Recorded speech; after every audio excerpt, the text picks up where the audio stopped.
got sass in every way. Talking fast, not a pause in sight. Leanie's got my head in a spin tonight. Oh, shut up, Leanie, can't you see? You talk so much, it's drowning me.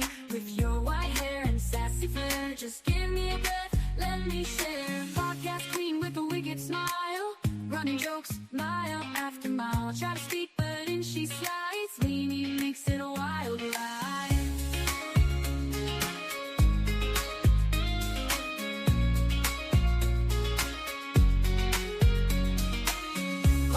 With a wicked smile, running jokes mile after mile. Try to speak, but in she slides. Leanie makes it a wild ride. Oh, shut up, Leanie, can't you see? You talk so much, it's drowning me. With your white hair and sassy flair, just give me a breath, let me share. Oh, Leanie, don't get me wrong, can't imagine life without your song. But girl, you've gotta let me in. This ain't just your show to win. So here I stand with my mic in hand, trying to keep this show as planned. Leanie laughs, guess it's gonna stay a little secret every day.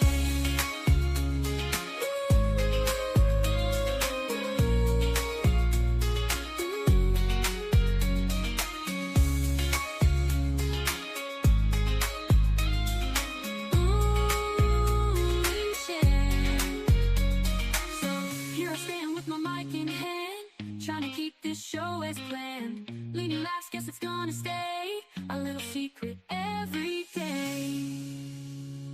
Oh, shut up, Leanie, can't you see? You talk so much, it's drowning me. With your white hair and sassy flair, just give me a breath, let me share. Let me share. Oh, Leanie, don't get me wrong, can't imagine life without your song. But girl, you've gotta let me.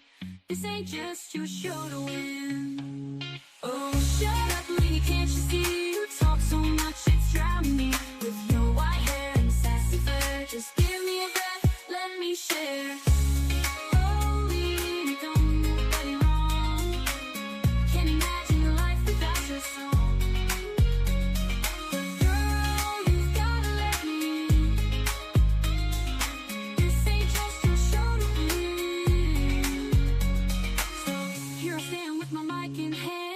Trying to keep this show as planned. Leanie laughs, guess it's gonna stay a little secret every day. So here I stand with my mic in hand, trying to keep this show as planned. Leanie laughs, guess it's gonna stay a little secret every day.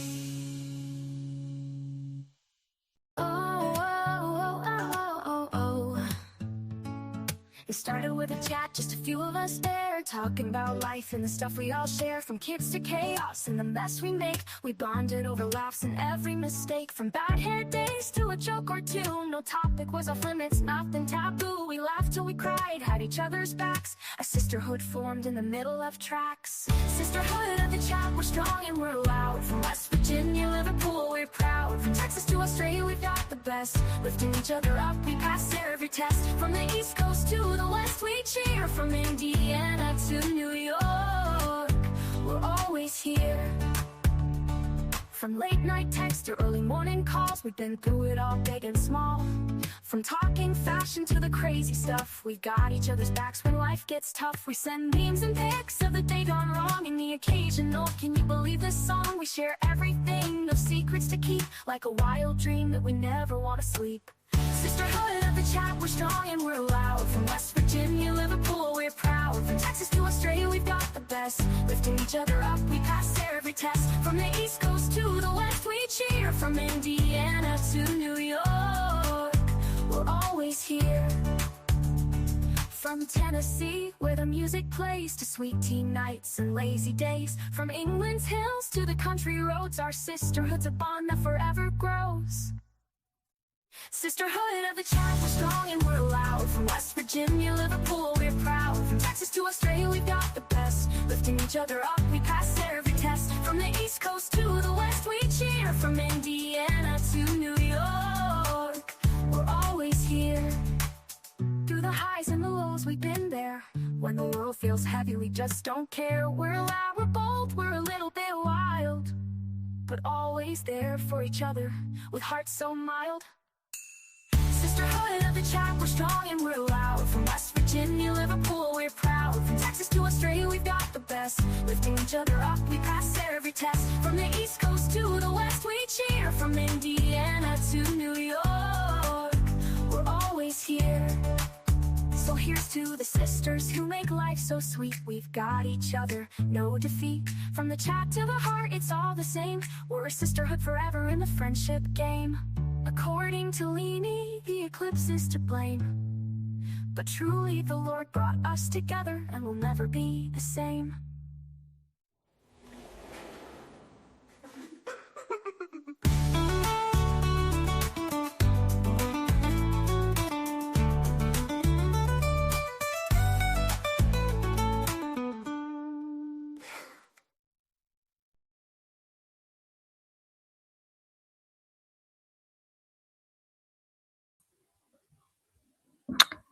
Hello everyone. Can you let me know if you can hear me? Can you give us a mic test, please, Liz? Let me know how it sounds and if it sounds okay. Hi, Lunchy. Thanks for coming in.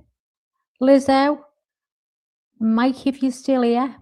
Mary Jane's out. Good to see you. Or made up. Thanks for coming in. So, tell me, is this mic clear? Does it sound echoey? Is it better than the other one I used to use, or should I change back over to the other one, or am I okay to keep this? Hello, Toshi. Good to see you. Thought you'd have been asleep. You sound good. So does it sound better, Lunchy, than the other one, the headset that I used to use? Because this is the same one, the little clip-on one, that if you've seen Dot using it, and she sounds crisp clear. And I've seen loads of people using them, and they're only cheap. I thought, you know what, I'm going to have a go. So easy. You just plug it in, and it automatically, goes on your Bluetooth automatically, goes on it. It's brilliant. So it's better than the headset. Oh, that's great. Okay, then. So does it sound echoey? Because in this room, it does sound echoey. I've got like ceramic tile floors. So does it sound too hollow? I don't know. Mike's just come in and asked about the watch with Lynette HOOKER. So, okay, put a 1 in chat if you don't know anything about this case. You haven't been watching. Put a 1 in so I can work out what I'm going to say and what I'm not going to say.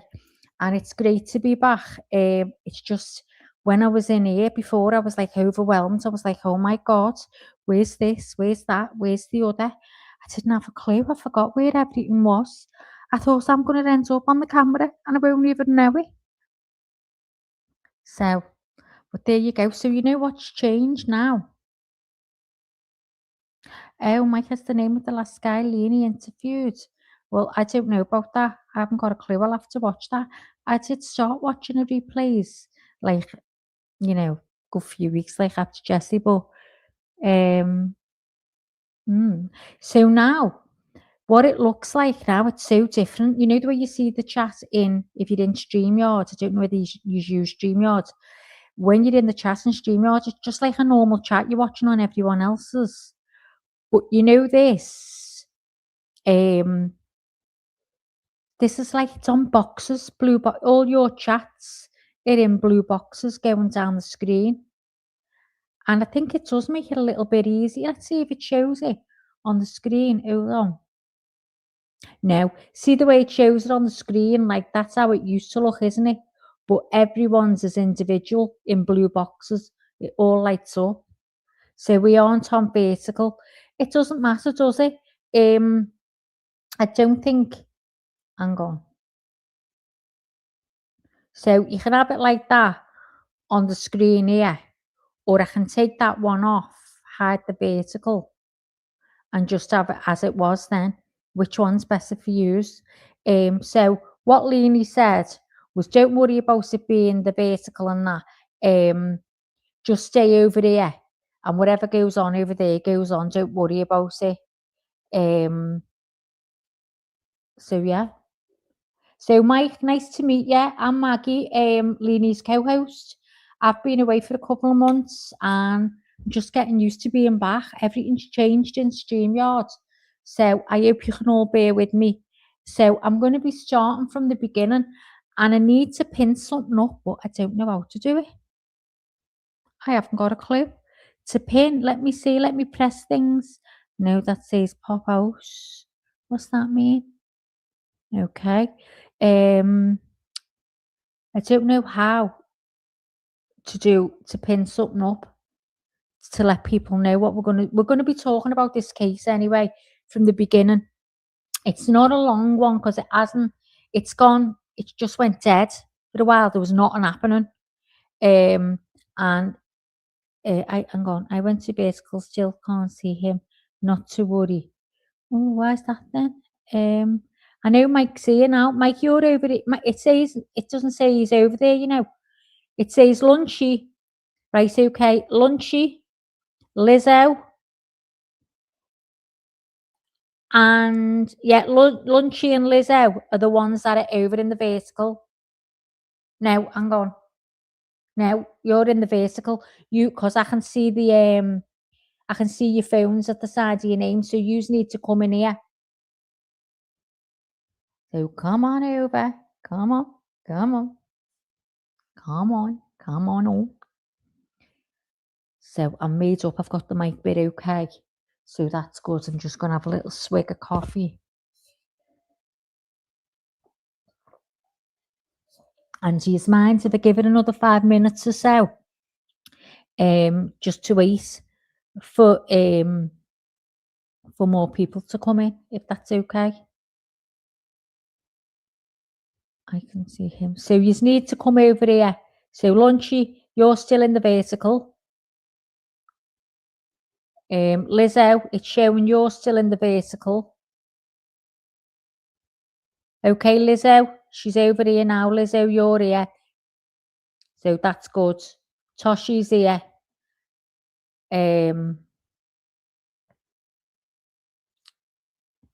Yeah, so I think just wait. Lunchy's here. We are both where everyone is now. Grace, okay. So let me know if you've seen this, if you've been watching this case. Just let me know. Have you been watching it? Yeah or no?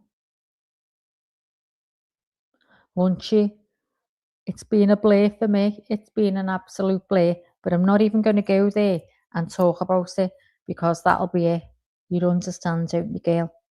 Well, Lunchy, it's honestly you've got to listen and then you'll see what you think because I've only heard like the first I don't know how long it's, as I say, it's been a blur, but I've heard a few, but I know where it's up to now because there's been a big gap and things are happening now. So I'm finding out what's going on. So it's not long, you know what I mean? It's going to be easy course up. So I've been watching 11s. I've been watching my 11s as well on this head. Oh my God, it's Lunchy. It's proper dented. It's a dent in my forehead or my forehead, whatever you call it. Can't get over it. Well, Lizzo, honestly, I'll just wait 5 minutes if that's okay. And see, yeah, Lunchy, honestly, it's terrible, terrible. Have you been watching it, Toshi? The Lynette HOOKER case? Tell me what you think anyway when you watch stuff. And you know what? I swear down, Lizzo, I don't frown. It's something I don't do. I can't get over it. Maggie, what am I going to do with myself? Why, what's happening on Friday? Oh, don't tell me you won't have to be. Where's she going? She going to nursery? What's going on? Oh my God, what's going on? Hang on, let me move this picture. Hold on a minute. Hold on. How do I do this? And you know if I'm waffling too fast, can you just let me know? Because when I get nervous, that's what I do. Right, so Oh, I don't know how to take this. There I am. Okay, so if I click that, okay, let's see, do I, if I say, for example, go, let's see if I can create a background. What shall I say? Background, true crime, create. Oh, here we go again. Is it my day? Prompt not allowed by safety filter. True crime. Let's see if I can do podcast. True crime podcast. Oh, something's happening. Something's happening. Think it's doing it. Saying generate. It's got a man on it. Try again. Hang on. True crime podcast. Let me put woman. Woman. Oh God, Lunchy, you missed it today. We were all doing AI. I don't know how to do AIs, right? And I've been practicing, and I said, if anyone needs any AIs, throw them over and let me do it. I haven't got a clue. Everything I was asking it for, it wouldn't do it. So I thought, so what's the point of this? Do you know what I mean? So we were doing some funny ones. Some of these are brilliant, Harry. Absolutely brilliant. Lou was brilliant. Hang on. So if I put that up there, oh, that's better. So I've got a bit of a background now, haven't I? That's better because it looked a bit bulgy, didn't it? Let me come back to comments. I need to read Lunchy's thingy about where she's going to be. Oh, and Mummy's off work for the summer. Well, you know what, Lunchy? Just find yourself a game, put your feet up, relax and enjoy it. And I'm sure you'll still be seeing 11s because Mummy will be throwing 11s at you. I guarantee. Give it a week and she's yours. Yeah, Liz, she's got to let it air down. Mike, if Lynette's body is discovered and she has that key from the dinghy boat, would that give any support to Brian's story? Well, who knows, because that could have been why he's left it there so it looks legit. Do you know what I mean? So it looks more believable. I don't know, but the people in chat aren't up to this bit yet, Mike. So I'm going to start it from the beginning. So, Maggie, your new pic is so gorgeous. I did that on my own. Can't believe it. Can't believe it. It is it on my own. You want to see the one of me and Leanie? Hold on. Let's see if I can show you. Hold on. Where am I? Here we go. Tell me if you can see this. Can you see it? Look at all the dogs and little Wednesday the cat. And you know I never added Jessie in, and AI did. Couldn't believe it. And look what it says at the back of my shoulder. Jessie is my shadow. I got all chills down my arm. Couldn't believe it. Couldn't believe it. Oh God, how do I do that now? Here we go again. So yeah, Mike, so I'm going to start it from the beginning because the ladies in the chat haven't been watching it. One's been watching a little bit of it. So because I've missed a couple of weeks or so, I've heard about it, but I want to watch it properly, if you get me. Like I say, I'm going to watch it from the beginning and it won't take long. So I'm just waiting to see if anybody else comes in. Hiya, Tori, you okay? Oh, thanks for coming in. Welcome to June. Yeah, I didn't even know it was June. I thought it was May. I can't believe it. I cannot believe it's June.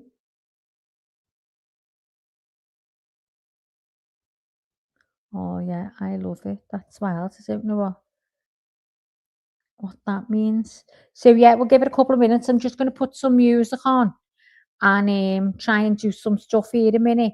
If you keep the chat going, thank you very kindly. And I'll be back in a minute. Couldn't believe me, coffee Maggie's king, cigs in hand, she does her thing. Maggie's got the jokes we know. Together we are ready for the show. Chat's on fire, the crowd goes wild. Maggie's clips just drive me wild.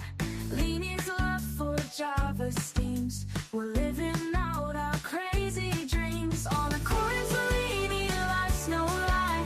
Sip that coffee, watch time fly. With Maggie by her side, it's clear the best damn show around is here. Subscriptions climbing, views so high. Leanie's truth, it makes us cry. Maggie's got that wit so quick. We tune in daily for our fix. Community that stands so strong.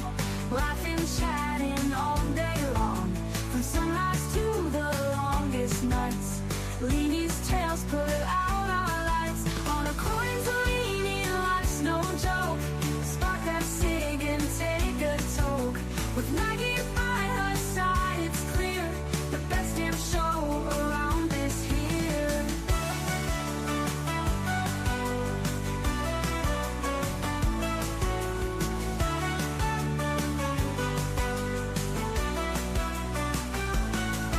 Subscriptions climbing, views so high. Leanie's truth, it makes us cry.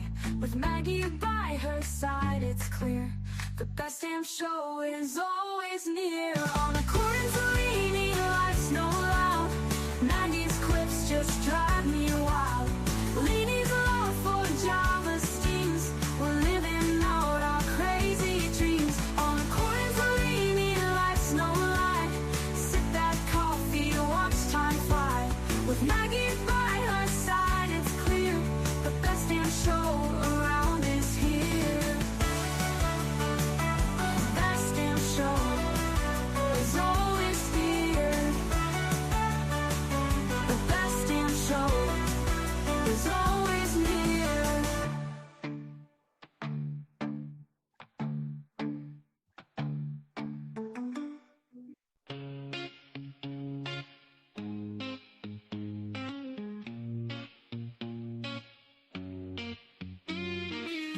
In the studio we laugh all day. She's got that sass in every way. Talking fast, not a pause in sight. Leanie's got my head in a spin tonight. Oh, shut up, Leanie, can't you see? You talk so much, it's drowning me. With your white hair and sassy flair, just give me a breath, let me share. Podcast queen with a wicked smile. Running jokes, mile after mile. Try to speak, but in she slides. Leanie makes it a wild ride.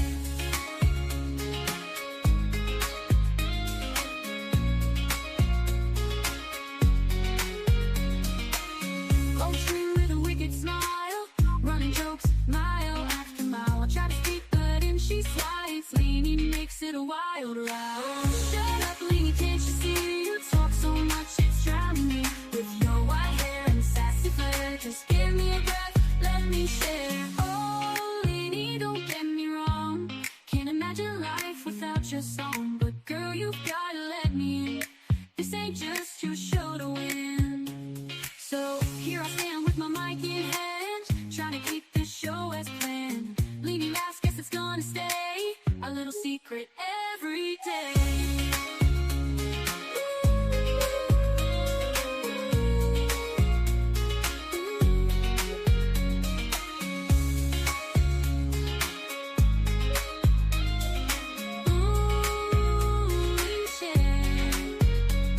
So here I stand with my mic in hand, trying to keep this show as planned. Leanie laughs, guess it's gonna stay a little secret every day. Oh, shut up, Leanie, can't you see? You talk so much, it's drowning me. With your white hair and sassy flair, just give me a breath, let me share. Let me share. Oh, Leanie, don't get me wrong. Can't imagine life without your song. But girl, you've gotta let me. This ain't just your show to win. Oh, shut up, Leanie, can't you see? You talk so much, it's drowning me. With your white hair and sassy flair, just give me a breath, let me share.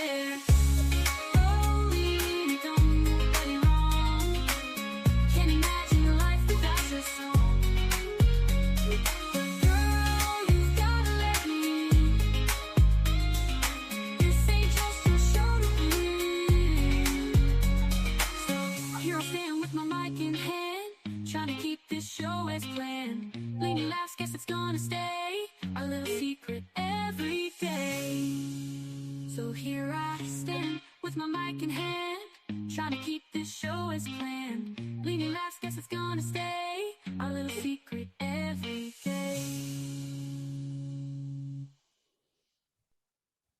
Okay, let's get this started. Let me get back over to comments. So, welcome to everyone in chat. Thanks for coming in. I'm made up. It's lovely to be back with everyone. I've had a good day today, so I'm made up. And thanks to everyone who's been with me today, made me laugh, and it's good to be home. Lovely to see you, Detour. And you, Dawn. Lovely to see you too. I can't see your name on here, so I don't know whether you've left. But Leanie, I'm sure she'll be in. She said she was coming over, so she'll be in chat. Probably. I think she might still be sleeping. I don't know. But anyway, let's get to it. Let's tell you the story. So I'm gonna read to you the story, okay? So here goes. I can't see the chat, so bear with me. Lynette Hooker, 55, and her husband, Brian Hooker, 58, both US nationals from Michigan, were on a small dinghy when Lynette fell off the boat during turbulent weather, according to Brian's account, shared by the Royal Bahamas Police Force. Local authorities and the US Coast Guard scoured the bay near the incident in search of Lynette, but have now moved to a recovery operation, according to Richard Koch. So I won't read that bit because we don't want to know that yet. So on Saturday, which was the 4th of April, on Saturday night, the couple left Hope Town and were headed to Elbow Cay in a small 8-foot hard-bottom dinghy. Brian told the Royal Bahamas Police Force, and according to a news release from the agency, they were making their way back to their yacht, Soulmate, Cook said. Lynette fell out of the boat while they were on the dinghy, Brian told police. Cook added, Brian said she bounced out the back of the boat during the strong currents and was not wearing a personal flotation device. Strong currents subsequently carried her away and he lost sight of her. Brian told police Lynette was wearing the keys, also known as an engine safety lanyard, when she fell off the dinghy, which made the boat lose power. So he tried to paddle to shore, according to this account shared by police. The last time Brian said he saw Lynette, she was swimming towards the shore, Cook said. Brian said he tried to row to shore, but the winds made it difficult, he added. The dinghy drifted towards Marsh Harbour, where it ultimately was beached, and Brian transversed through the bush till he made it to Marsh Harbour Boatyard, where he made contact with the local police. Brian arrived in the boatyard around 4 a.m. Sunday, where he notified someone about his missing wife, who was able to reach police. Police said that didn't make sense at all. Once police were notified about Lynette's disappearance, their agency, along with the Royal Bahamas Defence Force and the Hope Town Volunteer Fire and Rescue, started searching the area. The Hope Town Volunteer Fire and Rescue were notified at 5:12 a.m. and searched extensively for 6 hours, but wasn't able to find her. The US Coast Guard also conducted a search by air, a spokesperson told CNN. Royal Bahamas Police Force said Tuesday that authorities are continuing the search, which has spanned marine land and aerial areas, with additional support from drone technology and professional divers. So think about this. The US State Department told CNN it is aware of reports regarding a missing American near Elbow Cay and is working with Bahamian authorities to provide assistance, an agency spokesman said. The State Department advises travellers to exercise increased caution in the Bahamas, which is listed under a level 2 to level travel advisory. Boating is not well regulated. Injuries and deaths have occurred. As authorities continue searching for Lynette, her daughter and mother told CNN They have several questions about what's happened, and both have been trying to reach Bahamian authorities for information. After struggling to reach investigators, Darlene Hamlet, Lynette's mother, is racing to get an emergency passport to fly to the Bahamas, and Lynette's daughter, Carly Aylesworth, has hired an attorney. We have many unanswered questions, said Hamlet. Our family is still in shock. We are still holding for a positive outcome to this tragedy. Both women said they want a thorough investigation into the circumstances surrounding Lynette's disappearance. Aylesworth said in a statement, I have been privy to very little information. My sole concern is to find out what happened to my mother and make sure a full and complete investigation is performed into her disappearance. The last time she spoke with her mother was on Friday, she told CNN. She found out about her mother's disappearance from her stepfather, Brian, who left her a voicemail. She said while she didn't share many details of what he said in the voicemail, Aylesworth said he told her they found a flotation device that was thrown to her mother. The longer Lynette is missing, the less optimistic she is that her mother will be found. The more time that goes on, the more I disbelieve that she will come back alive. I don't think that you can tread water for that long, but I hope maybe she's on an island somewhere. So Lynette and Brian have been married for 25 years and have been sailing for over a decade. They went from a small sailboat that could only fit 2 people to a more than 50-foot sailboat, which they used to sail around Lake Michigan. Her mother and stepdad have been in the Bahamas for about a month. The couple has documented their travels on Instagram and YouTube over the years, most recently showcasing their adventures in the Bahamas. So they've lived in the Bahamas on this boat now for the past 4 years. So he said she flew off the back of the dinghy. Now, she is a really good swimmer, a very good swimmer. So it's since come out. So I'm going to let you listen to Ashley Banfield because she covers it brilliant. So you'll hear how it all pans out with her. I love to hear Maggie read her voice, is so soothing. Oh my God, you're joking, aren't you? I make all mistakes. I'm terrified Miss Barbara's going to be here and say, Maggie, say this properly. Maggie, say that. Because when I was saying Tuscan, can't believe I was saying Tuscan.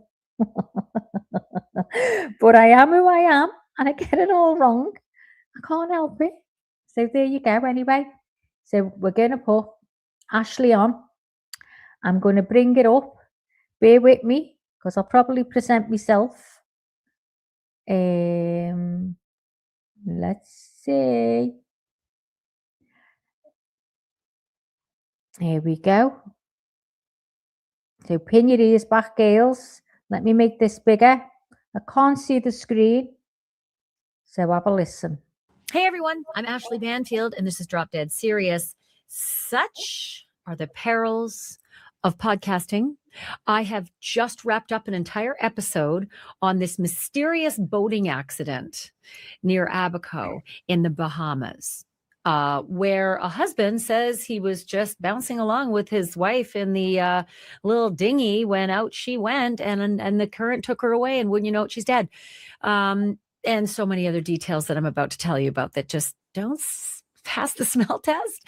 And I wrapped up the episode and boom, CNN drops a big piece of information that you need to know before watching this episode. So in a nutshell, basically, Lynette Hooker is missing. Brian Hooker, her husband, tells the Bahamas police she just fell overboard and she had the keys to the engine. I'll get there.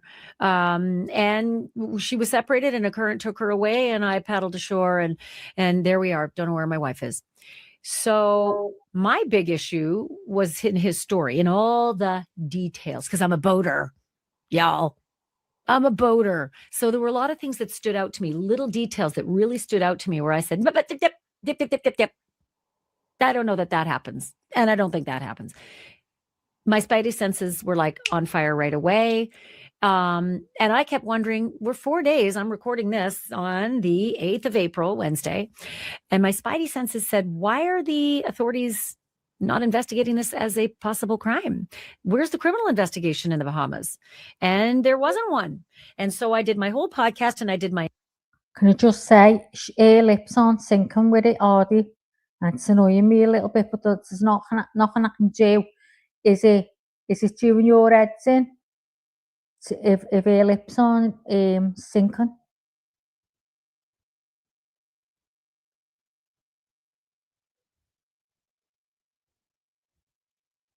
Is everything okay? It's okay with her lips not syncing because it's annoying me, but there you go. Okay, let's go back to Ashley Bonfield. entire interview based on that fact and many more.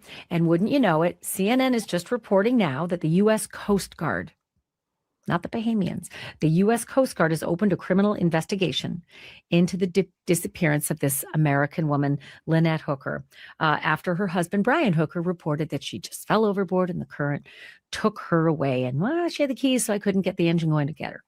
So a couple of other things that you should know about CNN's report as well. They say that the U.S. Coast Guard has also interviewed their daughter. Well, actually, it's Lynette's daughter, Brian's stepdaughter. So that's important. And apparently that interview with Carly Aylesworth happened today. Again, it's Wednesday, April 8th. She had been sounding the alarm that she didn't like what she'd heard went on. You're going to hear in just a moment all the things that she's upset about, and she has very good reason. So a couple things. The Coast Guard, according to CNN, is there in the Bahamas and that they had been helping with the Bahamians during the search and rescue, but that it's now turned into a recovery, meaning they don't believe they're going to rescue a live person, but maybe recover the body of a dead person. But interesting to note that the Coast Guard is there, according to CNN. I also love the expression that Brian apparently uses with the Bahamian police. According to CNN, they say that Brian told police she just bounced out of the boat during strong currents and was not wearing a personal flotation device. Bounced. That's going to matter here because I'm going to show you the dinghy that they've been riding in and using in and putting on social media. And it looks to be about 8 feet as well. And it's often referred to in boating as a tender that goes in between land and the boat, the bigger boat that you either live on or you're using, and you've got moored somewhere and you can't walk over water. So you got to take a little boat, and they're usually small and drag behind a bigger boat or go up on deck. But the tender, the little rubber dinghy that they're seen in, well, the engine on it doesn't go so fast. It's just an itty bitty engine. It looks like to be, 2, 4, maybe a 6 horsepower. So bounced. I'm highly suspicious of that term, bounced. You got to be going at a bit of a clip in order to bounce off a wave. I'm not saying it can't happen, but it is like, wait, I'm sorry. This thing's like, it's very, very slow. And so bounced isn't doing it for me. I have bounced on the side of a dinghy before and tried to hold on for dear life. But it's usually when you're going at you got like a 25 or a 35 horsepower, maybe even more on the back, and you're cooking along and you're hitting the waves and you're bouncing. This one, I think that is a big red flag. There's also something that you should know that's coming up in the discussion that I have and the interview that I have. I have been so suspect of the story that was told that she bounced out and she had the keys. And then without the keys, the engine stopped and I couldn't get going again. Well, there's no keys, right? There are no keys to a little outboard engine. I haven't seen them in my lifetime anyway. And I've been boating for almost 6 decades. And so I thought maybe they're talking about a kill switch. And as it turns out, it looks like CNN's reporting suggests it may very well be a kill switch that he's referring to. Let me just tell you what CNN reports.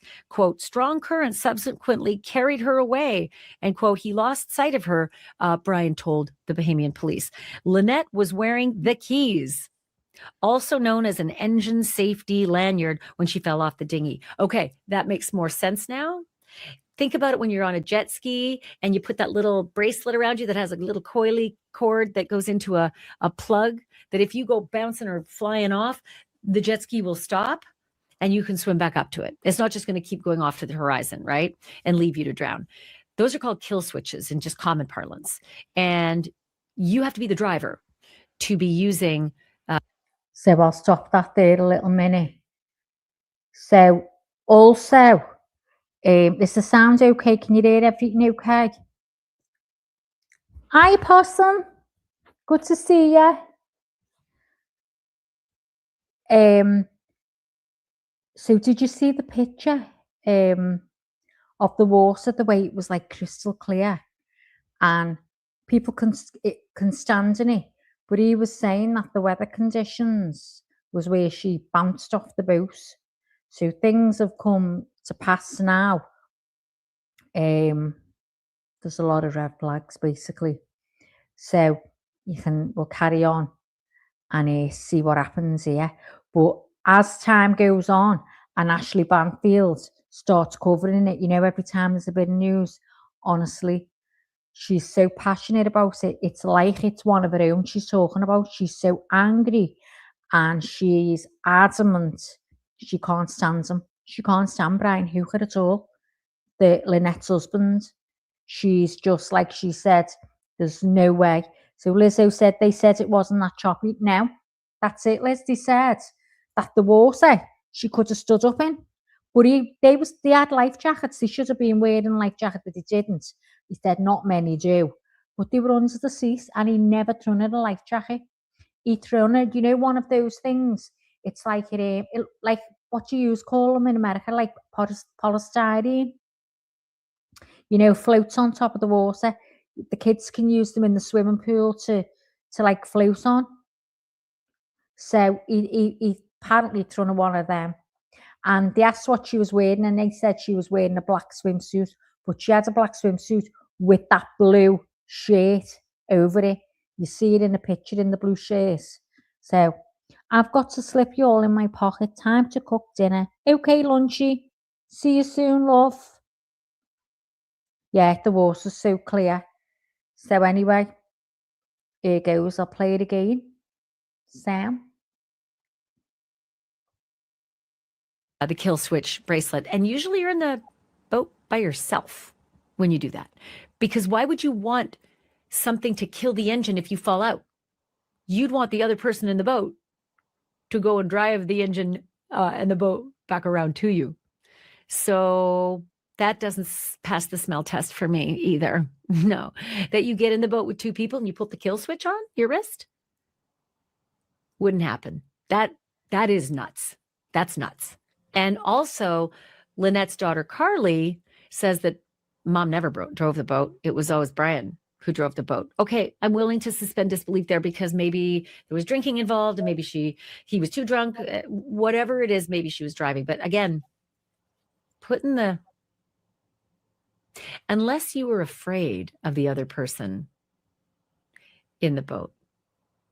If you were afraid of the other person in the boat, you might put the kill switch on so that he couldn't push you over and drive off. That's a possibility. And think of that one. Anyway, so I recorded this entire podcast just before that news broke, like literally minutes before I just wrapped it up. So I just wanted to give you all of that before you begin watching right now.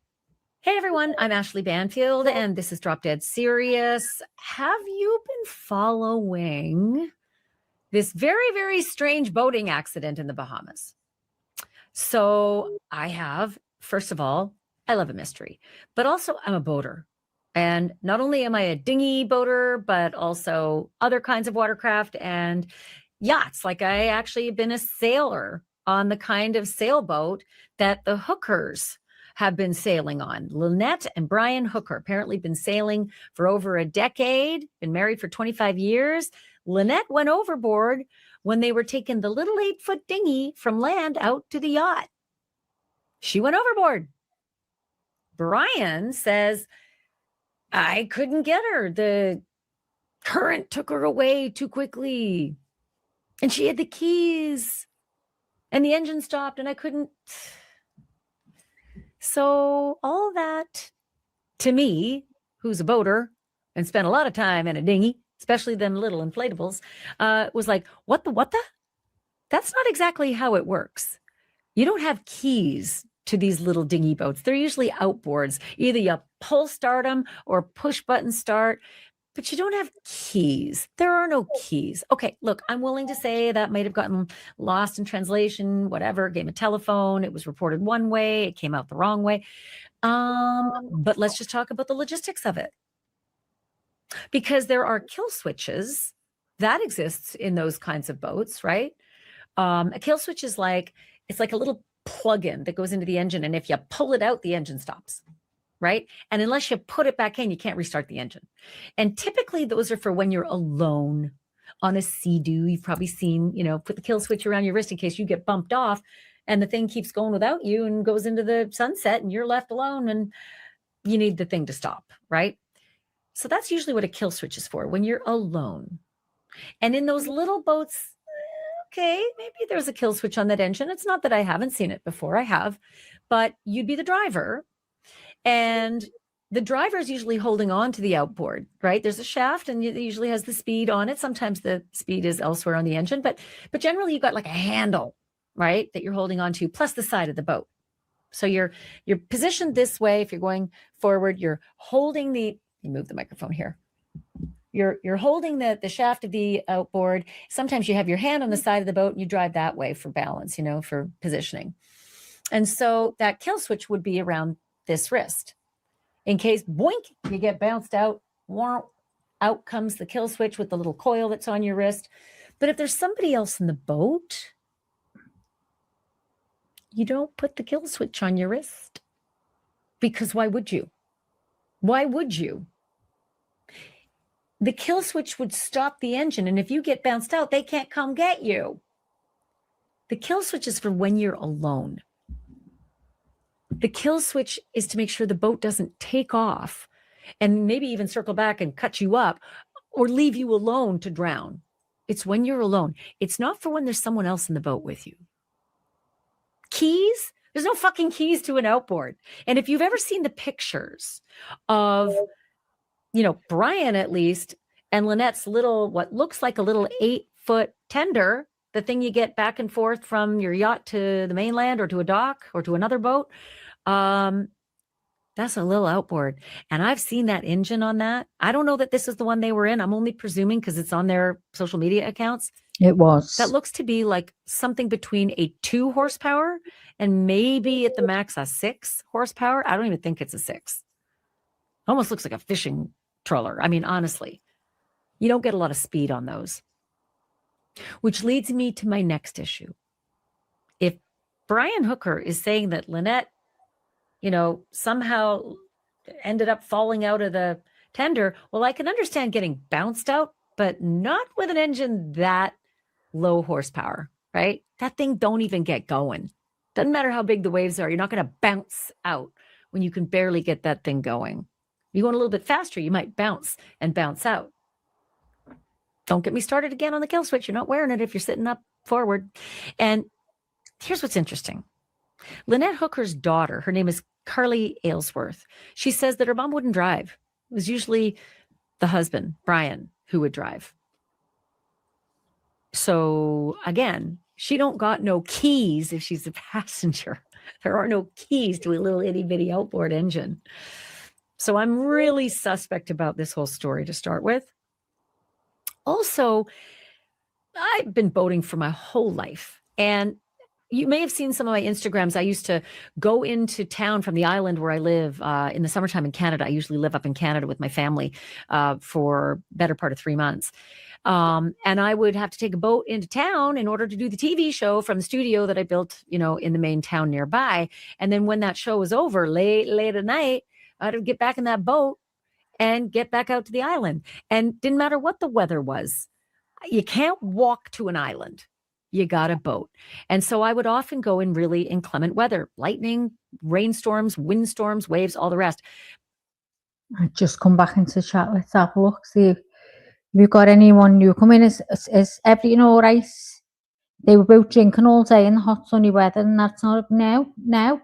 They were drinking in the bar, weren't they? And someone took the picture of them, the last picture, and then, which you'll probably hear Ashley Banfield say, it might be like the next podcast or something.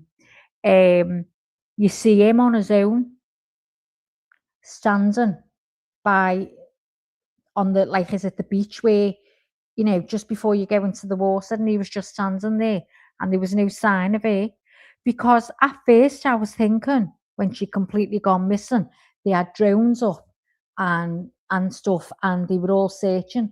I thought, surely to God, you know, they'd find it, because the water's that crystal clear.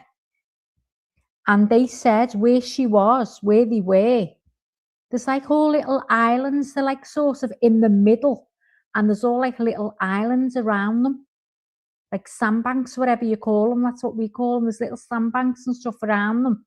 So they can't understand. But then you think, could he have put something to weigh her down? Because he went and said he went missing for 9 hours on his dinghy.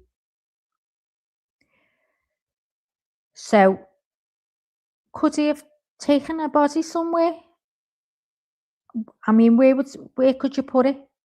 I'm not familiar with the sea or anything like that. Do you know what I mean? So I wouldn't have a clue how it works. So, hiya, JB. Good to see you, girl. And also, it's come to pass as well that this Brian Hooker,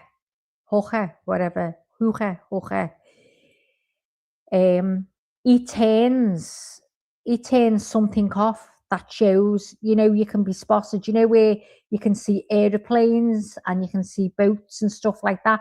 Well, he turns his off so he can't be tracked whilst he do that. Also, the Wi-Fi. On that night that happened, he turned the Wi-Fi off, apparently. So that's another thing as well. But she'll get to that. But honestly, this part now, I think, looking back, is a bit slow, because she's just going on about this key. But when she really gets into this as time goes by, oh my God, she's so passionate. And you're like, oh God, I wouldn't like to get on the wrong side of her. Do you know what I mean? Wasn't the stepdaughter tracking her? It was Lynette's daughter. Not, he's the stepfather. Brian is the stepfather to Lynette's daughter. Because the mum as well had a watch on, didn't she? One of those watches, you know, that you can do all kinds on. And she's supposed to have gone in the water. It shows, what I'll tell you, I didn't want to like mention anything, but someone takes a picture of them sitting near the beach there just before they got in the dinghy to go. Whatever reason they took it, I don't know.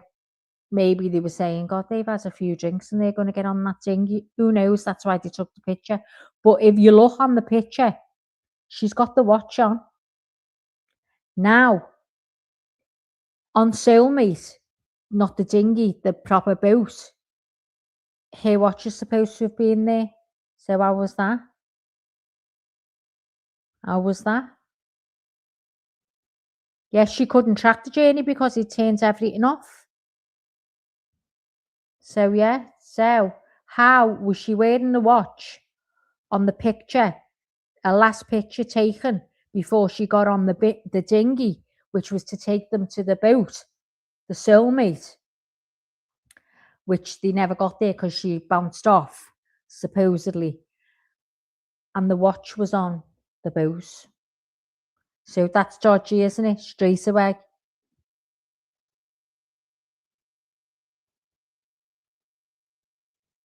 I'm pretty careful about that stuff. I don't go flying through there so that I bounce out of my boat. I've been doing it forever, along with most of my friends and neighbors and loved ones up there. We've learned how to live in a boating community and an island community. So these guys have been boating for at least a decade. They know, and they're getting in their little tender that's only 8 feet. 8 feet is just a little longer than a 6 foot long man, right? And Brian's saying the weather's terrible. So what are you doing getting into your tender to go out to your yacht? Shelter where you are on land. Everybody knows that if the weather's brutal and awful, you really shouldn't be getting into a little 8-foot boat to go out to your yacht. That's not safe. Mm-hmm. But let's just say that's what they did. Maybe there was drinking involved. I don't know. But still, so much of the story does not make any sense. And then we hear that Carly Aylesworth tells Fox News there's a history of him choking her out and threatening to throw her overboard. Yeah. What? She continues. So the fact that this is actually happening makes me believe there's more to the story. Carly says, I do believe something might have happened to her.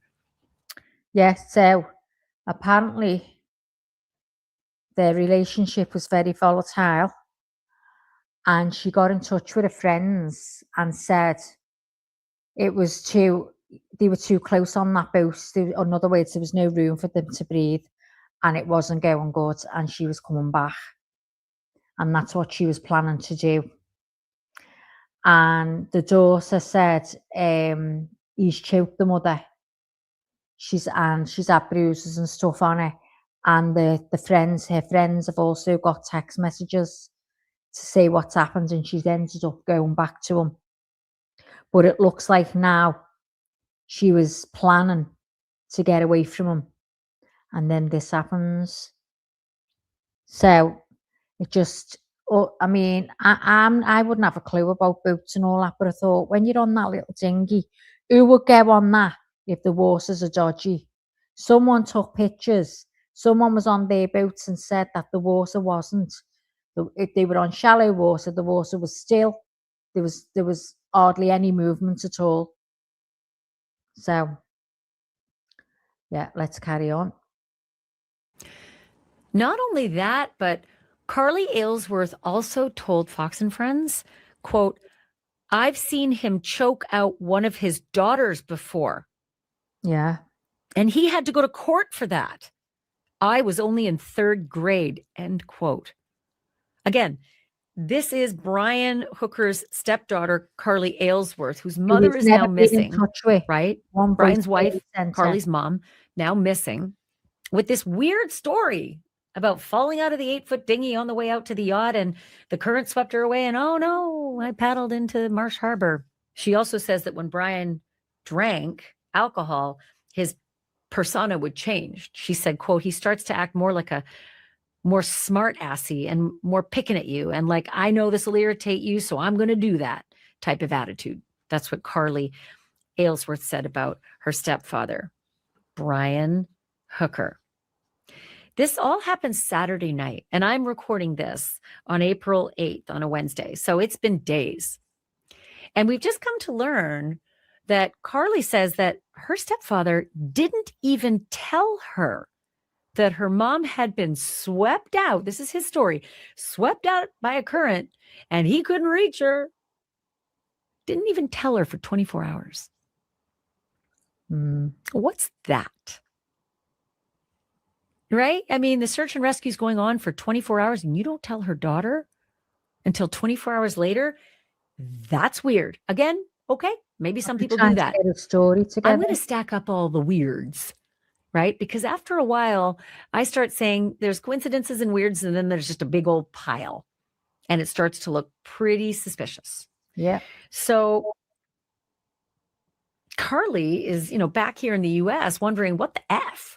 This happened at Abaco in the Bahamas. At this recording, they haven't even opened a criminal investigation on this yet. They're sort of taking his word for it, but I'm sure that they're maybe looking, trying to figure out what's what. But dudes, come on. It's like Wednesday. This happened Saturday. Brian said that he tried to get her.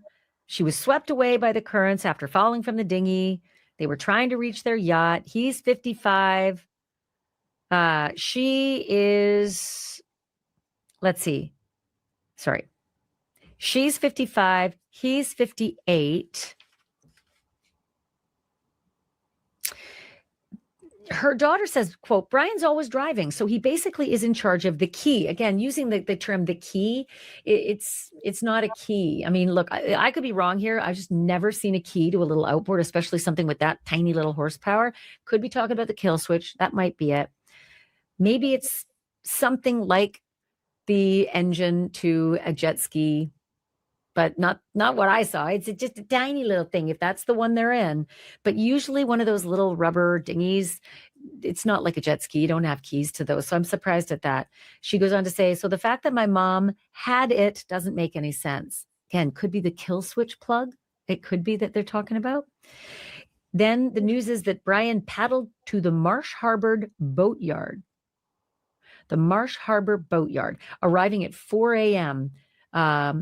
Before his wife was reported missing. So whatever time at night, Saturday night, they're supposedly heading back out to the yacht. She goes overboard, flies away by the current. He can't catch up to her. And then he starts paddling. 4 a.m. Here's the voicemail that Brian Hooker left for Carly Aylesworth, his stepdaughter, the daughter of Lynette, who's now missing and maybe presumed drowned at this point. Have a listen. This is what CBS was able to obtain. Hello, honey. I just got a call from Hooktown Search and Rescue, and I found a flotation device that I threw to Mom when she fell overboard, and so they haven't found her yet, but they can now focus all of their efforts in a smaller area, and they're still out there searching today. So I just wanted to update you and let you know. I love you. I'll talk to you later. Bye-bye. So the last Brian told officials, according to CNN, he saw his wife swimming toward the shore. They've been boating for a decade. They know how to swim. If they're going back and forth, in little dinghies, you're just not a boater like that without knowing how to swim. And maybe the weather was terrible, but how terrible would the weather have been that you would get in an 8-foot dinghy? It couldn't have been, 8-foot swells. No way. No chance. So if she's swimming towards shore, unless she's absolutely hammered and gulps water and somehow passes out, I guess it's possible. But again, yet another what? Just add that to the pile. Obviously Carly is trying everything she can to, raise the red flag here. They haven't started, as of this recording, this criminal investigation, which I feel like should have started on hour one. The minute I read these facts, I'm like, what do you mean the keys to a little outboard? What? But Carly says, the more time goes on, the more I disbelieve that she will come back alive. I don't think that you can tread water for that long, but I hope maybe she's on a... So what I'll do is I might play this forwards a little bit now, because basically she's just repeating herself, going like she can't believe she doesn't know about this key and stuff like that. Do you know what I mean? So Possum says, the only question I have is how much is the insurance payout? That was mentioned, but I have forgotten. I've forgotten a lot about this little details, which is why I'm catching up on it, Possum. But I'm going to play this forward. I might even go to the next one, because this will just be the same thing over and over. So I'll go now and I'll stop sharing that, and then I'll try and find. She brings her daughter up. Hang on. Here's a man talking now, so just bear with me.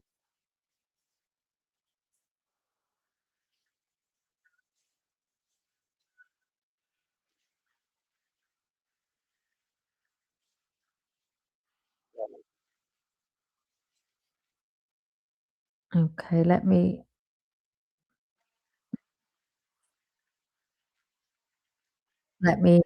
just pause this here, and then I'll go back in and share this, because she's talking to a man now. I think he's some type of specialist person who understands it all. So I'll share that.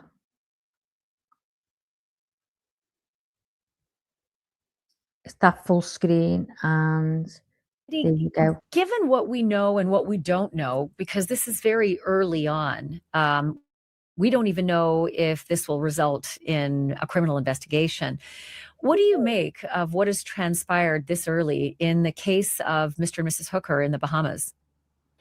From the news reports, it is that she fell in the water in sort of challenging environmental conditions with winds and waves and that sort of thing. People fall in the water all the time, and they would be the object of a search and rescue action. So on its face, in the absence of any other circumstances, I would characterize it as a fairly typical search and rescue case.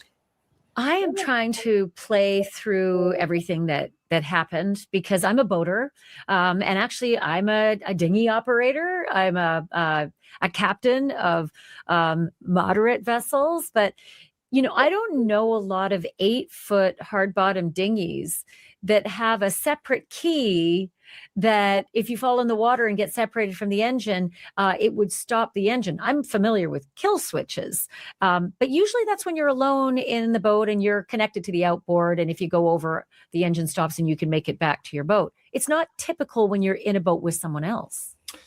Well, that was what I took it to be too from the story. I mean, it sounds like it was a kill switch of some sort. And, I don't know why, if the boat came equipped with it, then why not use it? Or at least maybe that's a good standard practice. And I don't know really from the reports whether it was their boat, it was a dinghy that they towed behind their sailboat wherever they went, or whether it's something that they rented from shore or were using from shore from a marina or anything like that. So it may be that in fact there was a kill switch on the boat, and that's just the way it was. And listen, it could be the game of telephone here. I haven't heard specifically Brian Hooker saying the words, she had the keys and fell overboard. But certainly if somebody were to say to me, she had the keys and fall overboard, I'd slap handcuffs on them. Because again, a kill switch is not keys. It's just a little plug and it pulls out. And any boater, and these folks have been boaters for a long, long time, knows that and would never call a kill switch keys. Am I crazy? No, I think so. I think you're right. The kill switch is a pretty well-known, first of all, as an item of equipment, but also the term I think is in common use. But again, at least from what I've seen, I'm relying on media reports, and as we all know, those can oftentimes be just, not through any intentional or reasons, but it's just if people aren't skilled in nautical lingo, for example, then they just may use a term like key for something that a boater like you would know as a kill switch. And I'm accommodating for that because that's what I assume before we actually see any kind of formal quotes given to the police or the investigators. It must mean a lot to you. I mean, I couldn't be talking to a better person, someone who's a captain, who's got Coast Guard experience, who's also an attorney. It must mean a lot to you that Lynette's daughter, Lynette being the missing woman, her daughter, none of this is sitting well with her. She is quite vocal saying that Brian, Lynette's husband, has been rough with her before. Here's a quote that the daughter's name is Carly Aylesworth. She said, "There's a history of him choking her out and threatening to throw her overboard. So the fact that this is actually happening makes me believe there's more to the story." I mean, from an attorney's perspective, that must mean a lot. Well, it certainly grounds for, I think I alluded to before, in the absence of anything else, this could be a routine case. But with facts like that, it certainly raises a level of concern. Let's put it that way. And so, it does. Assuming that what the daughter is reporting is not correct and true, then those very same circumstances happen. Maybe it's just horribly bad luck, or maybe there's something nefarious behind it. In the US, that would tickle the spidey senses of investigators, and they would dig deeper right away, knowing that perhaps this daughter is suggesting there's a history of some kind of domestic abuse. That would be a big incentive for investigators to move more rapidly in that direction. But this is the Bahamas, and every jurisdiction's a little different.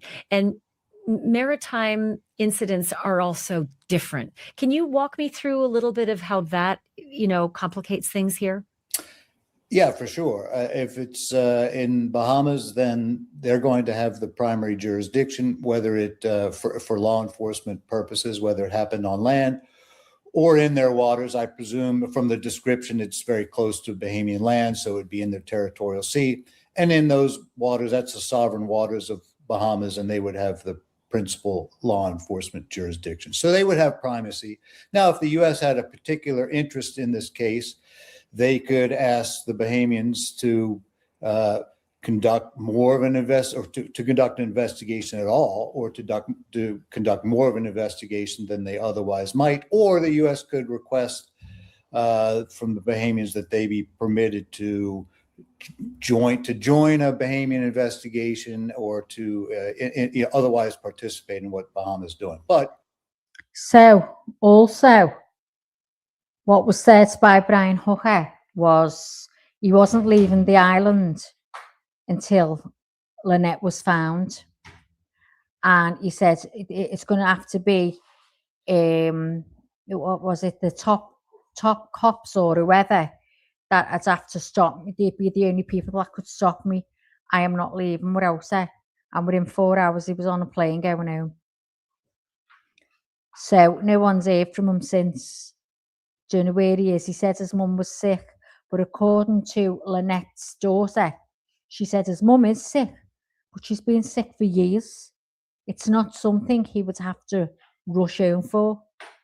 But that's what he said. He was gone within 4 hours. Hi, Joe. Thanks for coming in, hon. I hope you can understand me. We're just covering the Lynette Hooker from the beginning of when she's supposed to have bounced, whatever, off a dinghy when they were on the way to go to their boat, the Soulmate. So I'm just going to play this forward. And yeah, he went the same day. He left the same day, Lizzo. Very same day. So I'm just going to, have I stopped that? Do you know what I'm doing?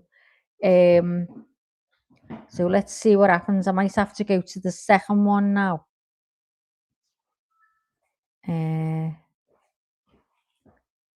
Because he wasn't committing to anything, was he?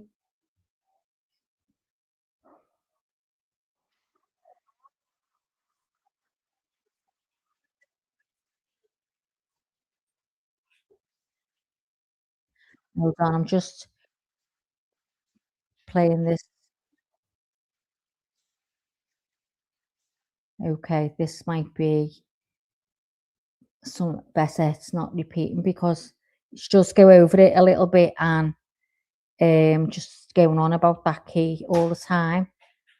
So, listen from here. It's an anticipatory defense for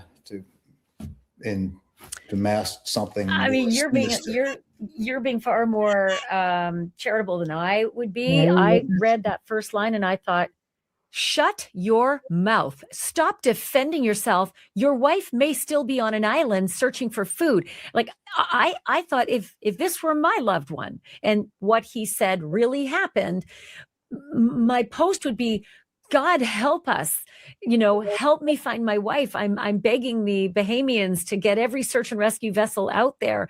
I am heartbroken. This has been the worst thing that's ever happened to me. I wouldn't want to suddenly defend myself against what people thought of me. You know? Well, I mean, it does have an element of sort of a forethought and being contrived. So yeah, that was the sentence that, and the usage that that kind of would draw my interest in what he said. And I agree with you. I mean, and you see these sorts of statements all the time when people are missing and the family is distraught, and you see these sorts of statements. It's definitely odd. Yeah, I right away I thought, okay, that sounds like a guilty guy. Now, I'm not saying he is, and I'm not saying a crime's been committed, but just the way I read that statement Me and in Ashley all the got him in crimes that I've handcuffs. covered, and I mean, 38 years now, I'm not new at this. That just looked awful. But okay, I want to get you to put the boat captain hat back on, and note this, that they are not newbies on the water. They've been sailing together for more than a decade. They've been married for 25 years. I have been in many a dinghy, and I have also been in bad weather and bad water. And I've taken risks that maybe I shouldn't have, but needed to get where I was going because I was on an island and you can't walk. You got to take a boat if you're going to get where you need to go. But they were headed out, as he tells the story, they were headed out to their yacht. And as most people know, you take a tender, you take a smaller boat, and you get from land to where your yacht is moored, anchored. Why on earth would anybody do that in horrible weather that could have this kind of a result? If you've been sailing together for more than a decade, and you presumably, as a yachtsman, would well know how dangerous that could be. Absolutely. I mean, as you've alluded to, I mean, the more one operates on the water, the more one becomes familiar with the unpredictability and the myriad dangers that the sea poses. So, with that level of experience, why indeed set off from shore at all, if in fact that's what they did. Now, if they did, then she would have agreed to or acceded to getting underway under those conditions. So if in fact they actually got underway at all, and assuming that she had her own volition, free will, then she participated in that decision. But we don't know those circumstances. It seems like a pretty bad decision certainly in retrospect, but as you've also said, sometimes people sort of take risks. Got to get where you got, got to get where you want to go. And then in retrospect, it was a very bad idea. But you did. So I would think that as part of any investigation that's conducted, criminal or otherwise, certainly what they will be looking into were there any circumstances that mandated haste? Were they? So what do you think? What do you think so far? Yeah, double tap, that's right. Please hit the like and subscribe if you haven't already. If there's anybody else in, let's see, because I haven't been seeing the chat. Hiya, Lee. Thanks for coming in. I thought I was going, look, I never wrote that. I don't remember writing that. My mind's going. I know, doesn't it sound shady? It sounds so shady, but do you know, I just love as it goes on the way Ashley Banfield, she is so passionate. She's losing her shit on the screen. She's like, I want to tell you, I don't even like you. She just tells them. Leanie, I've got the clip-on mics on, and they said that they sound better than the headset. So I made up. Lee. And do you know Leanie's got these? And she hasn't even looked at them. Something wrong with her. So yeah, please hit the like and subscribe if you haven't already. And thanks for coming in.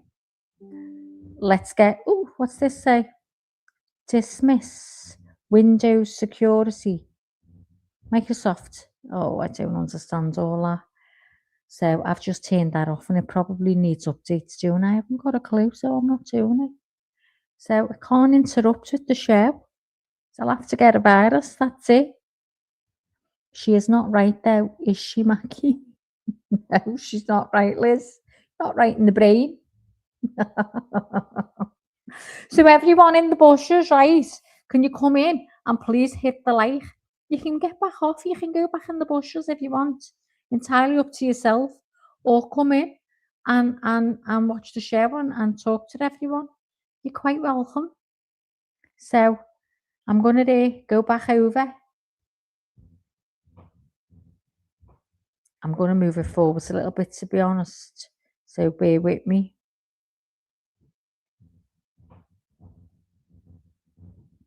I mean, you can see I don't even want to listen to him. Is it going to be all him now? Okay, let's take it to there. Were at the helm of an outboard and someone else were in the boat, I would not want the kill switch on, because it would mean if I bounced out, that person could not come to get me anymore. You know, it's only to stop the vessel so that you can swim back to it, so that you can, you know, you're alone out there, you need that vessel. But if there's someone else in the boat, you need them to come and get you. Yeah. And also I would say not really along those lines, but getting back to kind of the getting bounced out is the higher the sea state, the slower you're going to go, right? And there's sometimes, even if you're going slow, you're getting bounced around. But again, that's some significant sea state. So I would assume that if the waves were kicking up, they would have been going slow, which would have minimized the amount to which people are, could be forcibly ejected from a boat like that. You know, the daughter also weighed in, and I'll just quote her. She said, Brian is always driving. So he basically is in charge of the key. He says the key. So the fact that my mom had it doesn't make any sense. Again, she says Brian was always the driver. And I suppose that's also a variable. If anybody's had some drinks, you change, you do whatever. And the drink part of it, it occurred to me as we were talking about the fact that she didn't have a flotation device on, assuming this whole scenario is as related, but she didn't have a PFD on. And why couldn't she swim to shore? She was swimming to shore, but maybe there was alcohol involved, and that impacted her motor function. So we just don't know that. He said, I last saw her. Sorry, that would be also part of the investigation for sure. Right. Would be, with their activities and we haven't heard that yet. We haven't heard about alcohol yet. CNN reported that Brian told officials he last saw his wife swim towards the shore. And then he apparently left a voice note for his stepdaughter. And this is what it said. And this is, again, Carly Aylesworth, the stepdaughter, has told the media that this is what the voicemail says. Hello, honey, it's Dad. No, I'm not listening to that. So I'm going to go on. Yeah, surely your body would have I don't understand it. If it was only in shallow water, apparently you could see it would have been up to it. What they said was like a thigh. She would have been able to, where he's saying it happened, it's just not, she's a brilliant swimmer. So do you, Roman. You suck. So there you go. So if you don't like it, shut the door on your way out. But do me a favour, give us a little thumbs up. Thanks, Roman. Bye, honey. Bye-bye. So, yeah. So hold on. I'll be back.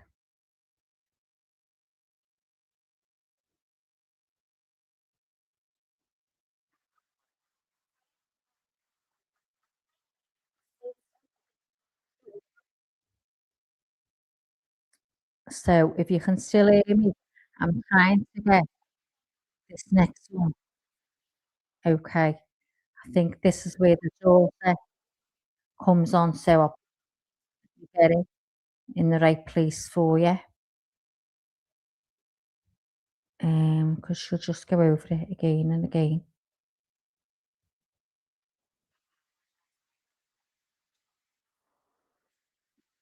I think she's reading text messages out now. So let me share this with you. Oh, Maggie Trolls got to eat too, plus it adds to the algo. I know, I'm not bothered. I'm not bothered to move them in. Let them all come in. These can all come in. Come on. All the trolls come in. I'm ready. I'm ready, possum. Oh my God. And by the way, Roman, you're on the wrong one. You're not in here with us. You're on your own where you belong. How about that? Put that in your pipe and smoke it. Roman. Where am I? I've got to present, haven't I?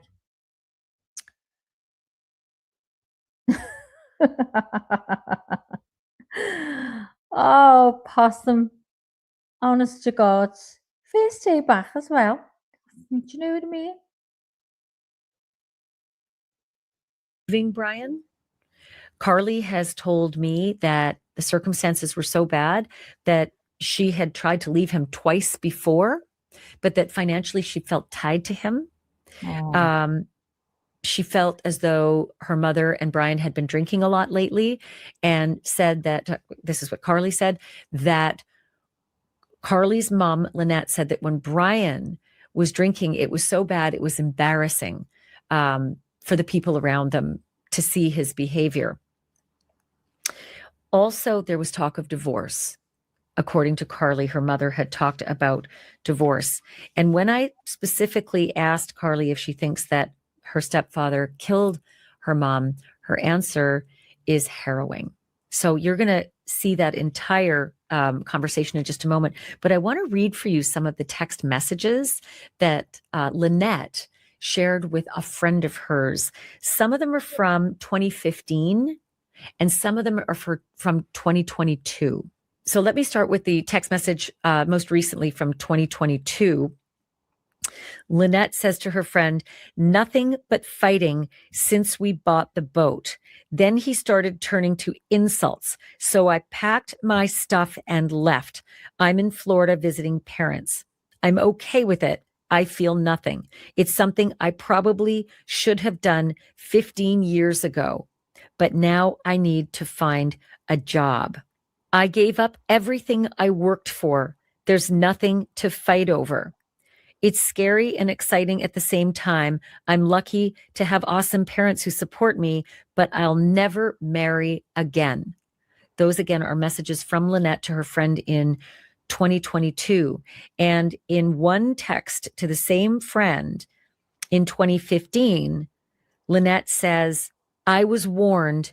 He came with too much baggage."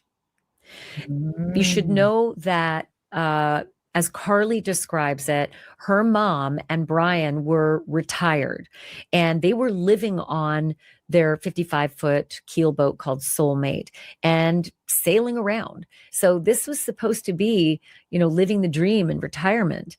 And that, if her mom wanted to leave, there was really nowhere to go because this was their home, other than going to her parents or coming back to mainland USA and being with family. So it's just sort of telling the circumstance that Lynette Hooker was in at the time that she disappeared.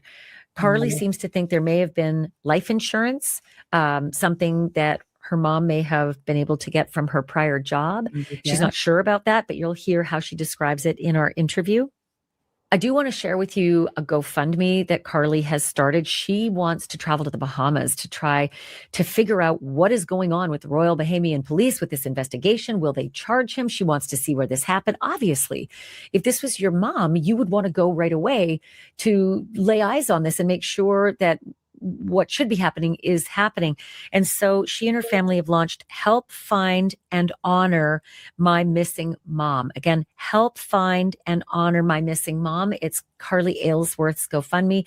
And I think you'll notice in that GoFundMe, this is very sad, that she's acknowledging that it's likely her mom is not alive, because she's saying that the money that's raised will not only help her to travel there, but may also be used to help lay her mom to rest. It's very, very sad. Anyway, Help Find and Honor My Missing Mom is the GoFundMe. I also want to let you know that even though no formal charges have been announced against Brian Hooker, the lawyer who purports to be representing him has put out a statement.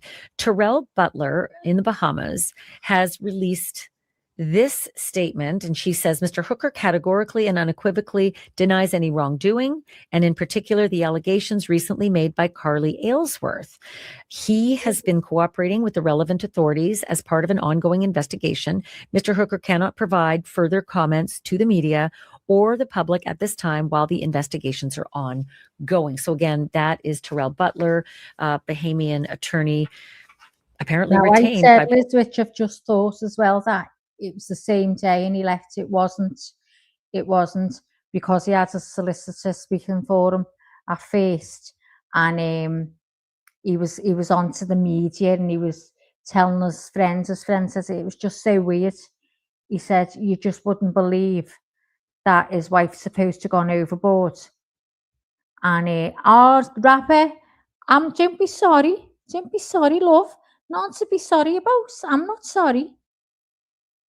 So don't worry about it. But thanks for coming in, rapper. I hope you're okay. So what was I going to say? Yeah, so it wasn't. So he was on the island for a bit, but they arrest him and they keep hold of him for a week, and then leave him, let him go. And it was when they let him go, and he's saying that you'll hear him saying he's not going anywhere, blah blah, until he finds his wife. That he goes. He's never been back since, and then has sent someone to come and get his boat. So how crazy is that? So Brian Hooker, as he is in limbo at this point. And again, it's early in the day on Thursday. It's just before 12 noon, Thursday, April 9th. So by day's end, who knows if there'll be charges or not. But, it took 4 days before an investigation was even opened. And it didn't happen right away with the Bahamians. It happened with the U.S. Coast Guard. Last night, late, I had to rush back and redo the top of the podcast because everything I'd done all day, the recording, had no investigation on day 4. And this is day 5 today.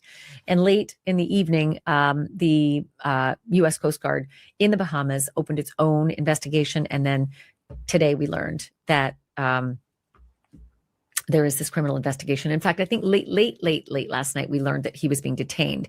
No criminal charges yet, but that there is this local criminal investigation that's ongoing. So here now is my conversation with Carly Aylesworth, Lynette Hooker's daughter. And, she's had a very long night. She's exhausted. She's talked to the press. She's talked to the authorities. She's talked to the U.S. Coast Guard. They're helping to liaise with her. She's talked to the U.S. Embassy. So this has been a living hell. So I'm very appreciative that she gave me this time. But here's our conversation. Carly, what is the latest that you've heard from the Bahamian authorities or the U.S. Coast Guard? I heard from my lawyer that it turned into a criminal investigation last night. And last I knew, he got a lawyer in the Bahamas to represent him. Has Brian made any overtures to you other than that initial voicemail and email that he sent? He sent me some texts and he has called a couple times, but otherwise, no. And when he called, were you able to answer the phone? Did you have a conversation with him? No, I did not. I just let it go to voicemail. And what effectively did he say in those texts and voicemails? Just that he wants to be there for Rosie and I, his other daughter, and that he's doing what he can to look for her. Were you able to ask him any questions back, meaning what happened, lay it out for me, sort of get him on the record saying what he says happened to your mom? When he called me Sunday night, I was still in shock when he was talking to me, so I didn't really say much. I just said, okay. Just trying to process that. He tried to say that he was going to come up and visit and he would like to see us, but I didn't respond to that. And then he quickly got off the phone. And this is like 24 hours after your mom had disappeared, right? That he made this first contact with you? Yeah. Were you surprised on Sunday night when you got this information? Did he say anything about why he waited so long to tell you? He did not tell me why, no. But I was very surprised that this happened, yes. What's your relationship with Brian Hooker? He's been in my life for about 25 years now, since I was about 4 years old. He has always been there. He acted like another parent to me. I just know that him and my mom had some rocky issues, but they never dragged me into it. So, yeah. So effectively, I saw one of the messages he he said, "It's Dad," when he reached out to you. Did you call him Dad? No, I called him Brian. He was my stepdad. Was it weird that in the message he said, "Carly, it's Dad"? No, it's not weird. He has referenced that he's dad before, but I never called him that. It seemed as though in the Facebook statement. Well, let me get your impression of his Facebook statement that he put out yesterday. It was really sad to see. I know he loved her in his own way a lot. I don't know. It just sucks to see right now. Oh, Yeah. Did you think at all that it sounded defensive before it sounded concerned about your mom? I don't know.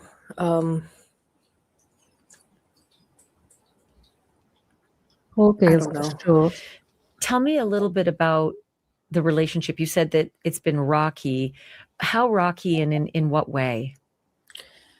Just that they get into fights more often when they drink, and I guess lately they've been drinking more. So I'm just concerned that something happened that can't be undone. Oh, And you know that they have been drinking more. In what way, and how do you know that? Yes, my grandma told me that she's been confiding in her and their relationship problems, and that they've been fighting more, and that it's been embarrassing for other people to witness. And she did send me a voice message one night that she was really drunk, but I just kind of like ignored it. I was like, "Okay, Mom." She's like, "I'll talk to you in the morning." I was like, "Okay." So I just kind of brushed it off, not thinking. Like, I knew drinking was a problem in their relationship. They went about a year and a half being sober because I knew the problems that would arise. But I just kind of was like, okay, she's an adult. She can handle it herself, I guess. Were you concerned about the level of drinking between the two of them? Yes, drinking is not really good for my family, it seems. So I just wish it never started again. Do you know anything about where your mom and Brian were before they set out on the dinghy? I know they went to Elbow K, I think it was, to go to a restaurant. That's all I know. Has anyone in the restaurant, have you had a chance to talk to anyone in the restaurant about their condition or what was happening in that restaurant before they left? No. But is it normal for them to go ashore, go to a restaurant, and then go back out to the boat? Yeah. And the dinghy, I've seen in their social media, Brian driving around in a small dinghy. And I wondered if that's the dinghy that Brian is referring to. Yes. It's that small dinghy in the pictures. Mhm. So on the back of that dinghy is a very small engine. It almost looks like it's a 2 or 4 horsepower. Do you know anything about that engine? It's an electric engine. It goes only a couple knots. Very slow. Yeah. Not the kind of thing that you would bounce around driving. Yeah.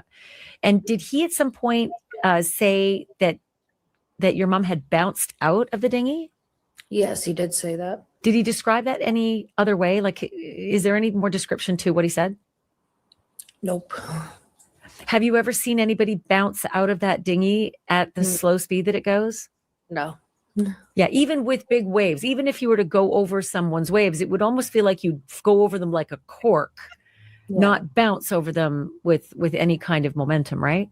You're right. And let's talk a little bit about the keys. Everybody talks about the keys. Is it one of those kill switches that you put around your wrist with a coil that goes into the engine? No. What? It's just on a little string. It goes on like almost like a jet ski would, but it just clicks in with a little string dangling from it. And what happens? So you put that that sort of system into the electric engine and it starts it? Yep. How would it go overboard? I mean, if you're driving, and would somebody have it around their wrist or be holding onto it, or like I'm trying to envision how that key could have gone overboard. just stop it a minute because of the copyright. That poor girl looks like she's going to break down, doesn't she? She looks so sad. Every time I look at her and she's talking, she looks like she's going to burst out crying. Oh, feel so sorry for her. She looks like she's been crying and come on there. So sad. Isn't there some missing hours in a timeline? Yeah. Well, that's what you'll see, Lee, because with this just starting from the beginning, as the time goes on, like we know a lot more now, obviously, because it's been since the 4th, it's been over a month. So there's been a lot that's come out to that there's just a lot of inconsistencies and his timeline is just not believable at all. So I think, and Ashley Banfield thinks that it's just a matter of time before he's arrested, because they had him in the first week questioning him, but then they let him go. So there you go. It's crazy, but this poor girl looks like she's ready to sob her arse out. Feel so sorry for her. She's only a young kid, isn't she?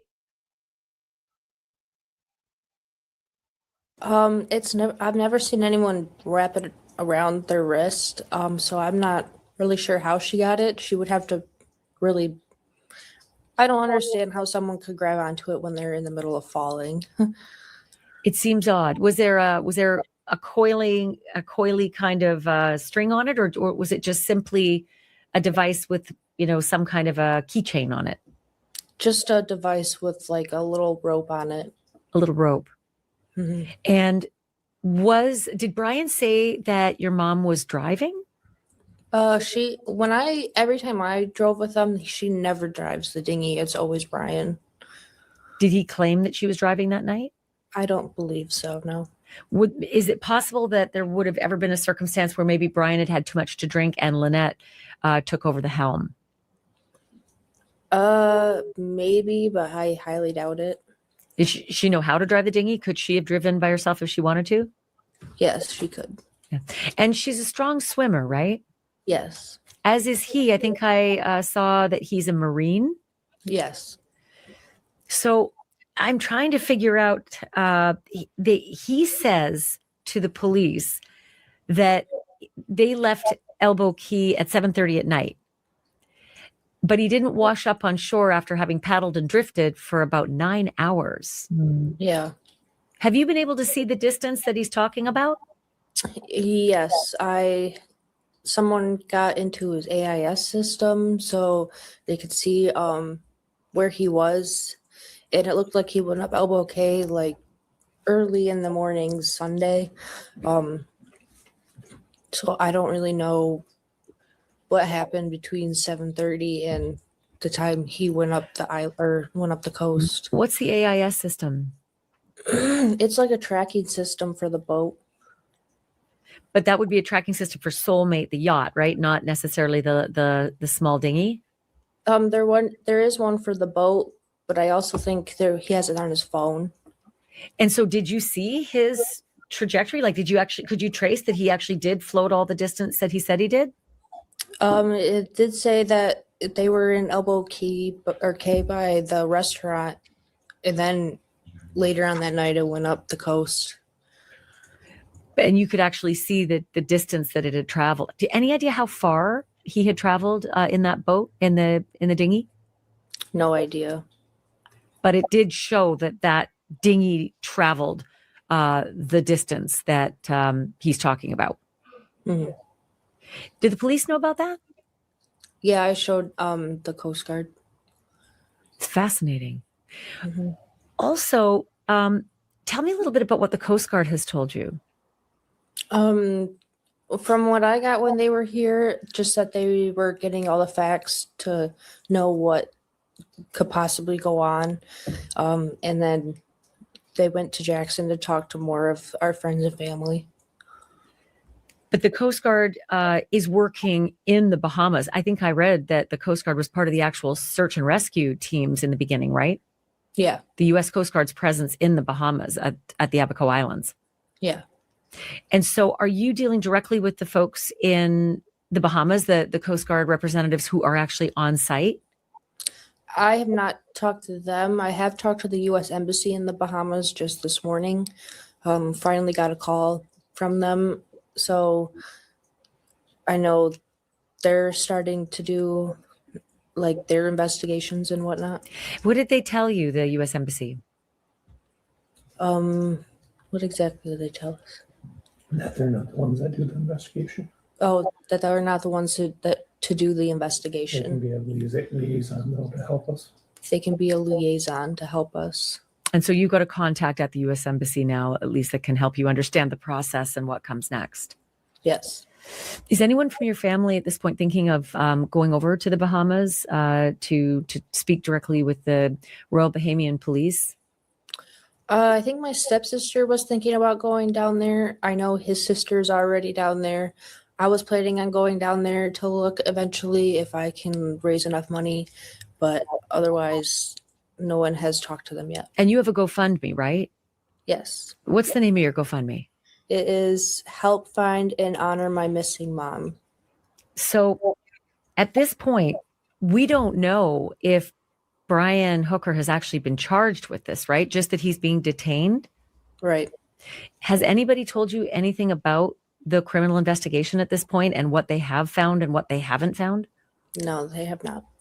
But still no sign of your mom. Mm-mm. Oh, When you first heard the news the girl's gonna that your mom die. was missing, did you suspect something nefarious right away? I was too in shock when I was being told, but as I was processing it, stuff just didn't add up to me. It just seems very unlikely that she would just fall overboard. And why would she be swimming away from the boat? Yeah. Why wouldn't she be swimming towards the dinghy? Or why didn't he drop anchor and look for her? Just doesn't really make sense. Does the dinghy have an anchor? Yes. Yeah. And do you have any idea, did anyone tell you about the actual currents in the place that they were between the yacht and land? I did read somewhere that it was only a couple knots, the wind or the current was, but I did read that it was very windy, but the knots in the water, the tide was not going that fast. But it wasn't. So it didn't sound plausible. I mean, usually where you anchor, it's safe harbor. It's a place where you're not going to be yanking on your anchor all night. So the distance, So why didn't he drop the anchor? I just don't understand how he didn't drop the anchor. He didn't even throw her a life jacket. Can you imagine the dude has been in her life for 25 years? She has to be in shock as well that this man could have been the one to kill her mum. Exactly, Leanie. The poor girl looks like she's about to sob. But that's what they said. They don't understand how he didn't throw a life jacket when there was two there under the seat because they didn't have them on and people went, we don't usually wear them, so that's normal. But they are always to be kept there. So we had them, yet thrown at that little board and didn't throw the anchor, stop the boat and throw the anchor down. And said that the water was only dead shallow anyway. It just doesn't make sense at all. So this poor girl's breaking me heart. She looks like she's going to cry any minute. any idea how far from land the yacht was when they anchored and then took the dinghy into land? Like, how long was that journey that they had to make? They did have to cross some water to get to the other island, but it's not very far if it's in the dinghy ride. Any idea how far? Do you know how far? No idea. I've never been there. I was at a different island when I was there with them. And also, do you have any idea how bad the weather really was? Because he said the weather was, really bad, and that's why Lynette fell over. I just know it was about 20 miles per hour winds, and it was about 3 knots the tide was. But not roiling seas and rain and thunder and lightning. It wasn't a storm of any kind. Yeah, no. I don't believe they would go out in a storm like that anyways. Yeah, it doesn't seem to make sense. I mean, the whole thing just seems very odd. What Mhm. I have seen comments about Brian's temper in the past, things that you've witnessed. Can you tell me things that you've seen with regard to Brian's temper? He gets away with his emotions sometimes. I've seen him do stuff to his daughter out of anger, What? and now I'm worried that it's happened to my mom, and it's something that he can't undo. Have you ever seen him be violent with your mom? I've heard stories from her, but I haven't seen it with her. I have seen it happen with his daughter. The same stuff that she describes happened to her. And can you tell me what you saw with Brian and his daughter? They were talking about something religious because she's super religious and he's an atheist, and she ran off, and then he followed her and grabbed her by the neck and was like, "Say yes, sir," to her in her face. No. And then we had to go to court for that, and I was a witness. How old was she? Like around 12. I was in 3rd grade, and So she's a little older. she was a child when this happened. God. And what was the outcome? They stopped coming over. I don't know if he was charged with anything, but I just know that Jesse and Jake stopped coming over after that. These are his 2 kids. Yes, out of 3. He has a 3rd one too. And does he have a relationship with those kids now? He does with one of them, but Jesse, he does not talk to. Since that incident? Basically, yeah. How old is she now? 30 something. So it's been an estranged relationship with his own kids all these years. Yeah. Does he speak with the other 2 kids? He speaks with Jacob over FaceTime sometimes, and then Rosie, yes, he talks to Rosie. And is it Rosie who is in the Bahamas now? She wants to go to the Bahamas, yes. She's in Lowell. And have you been speaking with those siblings about what's happened? I've talked to Rosie, yeah. What does Rosie think? She doesn't want to believe that her own dad would do that, which I understand. It's pretty hard for me to even wrap my head around this, but she just was going to go down there to support him, to help look. But I even mentioned, like, I don't know if that's a good idea right now to get into this mess. Do his kids have any suspicions about what happened, though? I haven't talked to Jacob, but there is some speculation right now as to what actually happened. What do they think?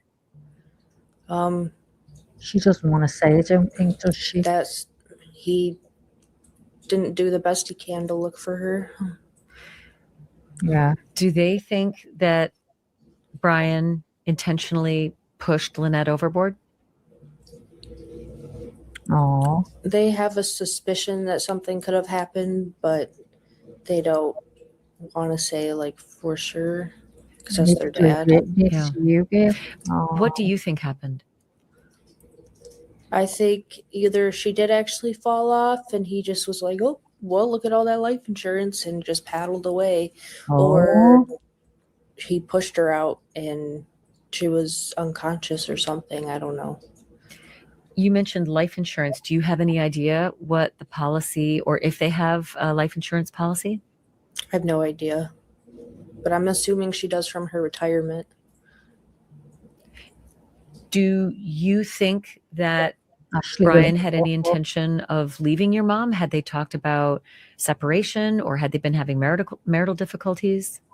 They've talked about separating before, and the last time they were together, he did choke her out and threaten to kill her and throw her overboard. So the fact that this is happening 2 years later is a little bit like, how can we not be suspicious when you've already said that this was going to happen? Going to choke her and throw her out. And the insurance. So the guy is probably covering his tracks now, and the boat has a tracking system. Apparently he's told one person one thing and told someone else completely different.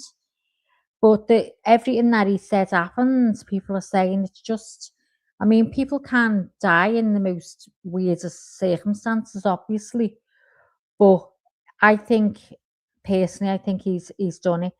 But when you're further on, if you haven't already, Detour and Possum, I 1GI 11, if I've got that right.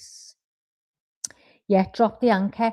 Why? I mean, for the years that you've been sailing, I mean, I wouldn't have a clue, but I'd have dropped the anchor. I would have been looking on that dinghy for something heavy or something to slow the boat, slow the boat down to do something. It just doesn't make sense at all. But to say that that's what he's going to do, what? But I don't know.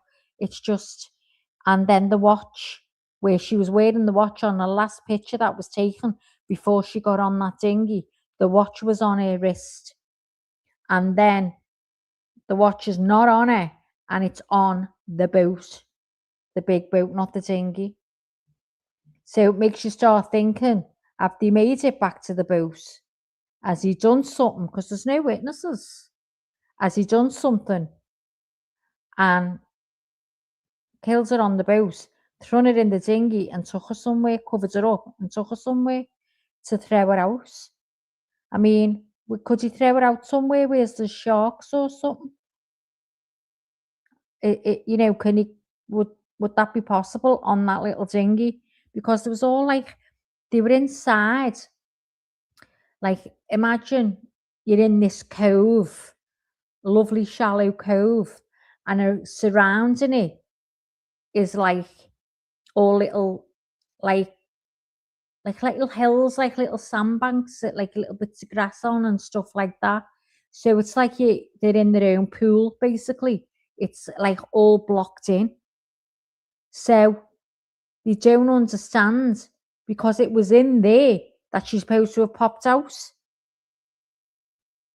She's supposed to have bumped out in that, like their own, it's like their own sea, pool. They can't go anywhere. That's why they all dock there, or whatever it's called. Oh, thanks, Maggie. Okay, so there's all kinds around. Like, I'm just trying to see. I'll get some pictures up, but it's just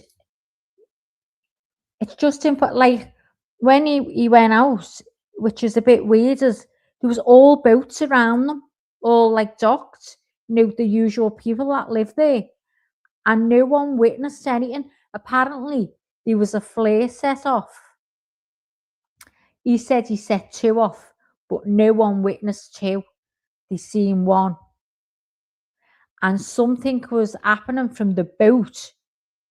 There was like this bright, it looked like a bright light, like a mirror, like something had caught the light and it was reflecting.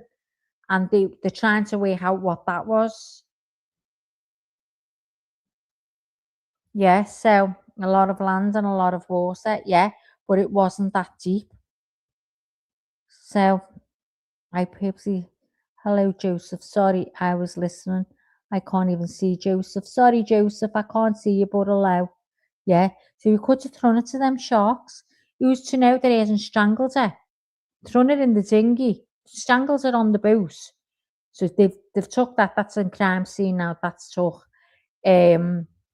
Strangled her on the boat and then took her somewhere to feed her to the sharks, because he was gone for 9 hours. He said he got swept out and it took him 9 hours to get back. And everyone said from where he was, all these people that sail, from where he was, it would have took him tops 4 hours, but it took him 9 hours. Yeah. So.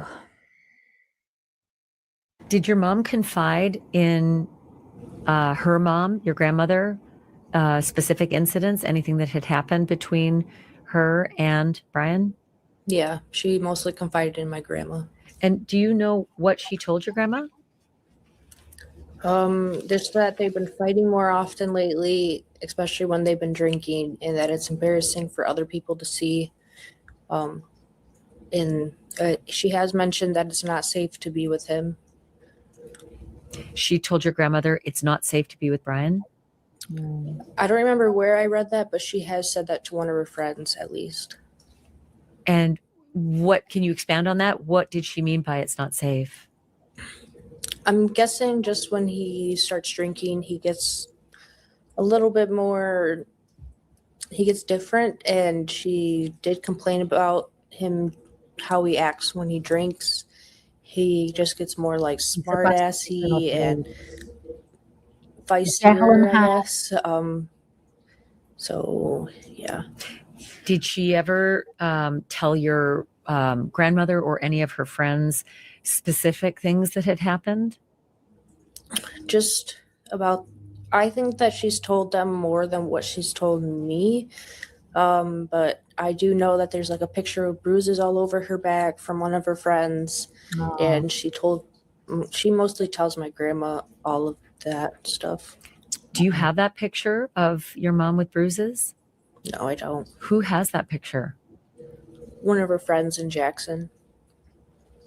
And is that something that you're going to forward to the Royal Bahamian Police as part of their investigation? I believe they did, yeah, to the Coast Guard. Did your mom say that the bruises were from Brian? Yeah, I'm sure. No. But do you know for sure? I don't know 100%, no. But her friend, your mom's friend, told you that the picture exists? She told my grandma, which told me. Right. Has anyone in your family ever suggested to your mom that she leave Brian? Yes, multiple times. Every time she leaves him, we don't want her to go back, but she always goes back. How many times has she left him? I know for sure of 2 times. One when I was in high school and one 2 years ago. But I'm sure there's been more times. What are the circumstances of her leaving him? Like what precipitated it? Do you know? Just when he choked her out. That's what made her leave last time. So the final time was when he allegedly choked out your mom. What about the time before that? That was in high school. She didn't tell me why. She just was in my room crying when she told me. And what did she say? Just that they're gonna get a divorce. She had talked about divorce beforehand? Mm-hmm. Did she say what his reaction was? No, I just know that he was crying downstairs because I heard him crying. Brian was crying in the house after your mom told him she was leaving? Mm-hmm. Was he angry? Not that I know of. Were there any other times other than these 2 times that you know of that your mom may have tried to leave Brian? No, not for certain. And they were retired, right? Mm-hmm. And so did they have plenty of money? Were there any financial struggles or issues between your mom and Brian? Did Brian have any debts? Was there anything that you can think of that would give some motive? Not that I know of. I do think she has life insurance out from being retired from AT&T. I know he doesn't have any retirement from AT&T, so I don't know how good he's sitting. But I do know that last time they broke up, my mom told me that she's better when they're together financially, but when they're apart, she's gonna have to work if they broke up, and she was gonna try to work at the post office. She had actually talked about having to get a job at the post office to live separately from him? Mm-hmm. When was that? 2 years ago. And so do you feel that your mom was financially pressured to stay with Brian against her will? Probably not. But she mentioned to you that she's financially stronger when she's with him, and if she's not with him, she would have to get a job and come out of retirement. Mm-hmm. Was there retirement to be on the boat and sail around the world, or were they just on a visit to the boat? Their plan was to stay on the boat and travel around. So they were living on the Soulmate yacht? Yeah. A 55-foot yacht? Something around there, yeah. Did they sell their belongings back at home? Yep. So that was their home. I mean, there was nowhere for your mom to go. If she wanted to get off the yacht, she didn't have another home to go to. Exactly. Did she ever tell your mom that it was a mistake, that she wished she hadn't gotten on the yacht, Probably. but didn't mention anything to you? I do have text saying that she sold everything to be living this dream and now has to leave it or something like that. She sent text messages to my friend or one of her work friends about it. So tell me a little bit more about those texts. Thank you. Ashley's taking, she's not giving up. is she? Right here. Nothing but fighting since we bought the boat. Then he started turning to insults, so I packed my stuff and left. I'm in Florida visiting the parents. This was in 2022.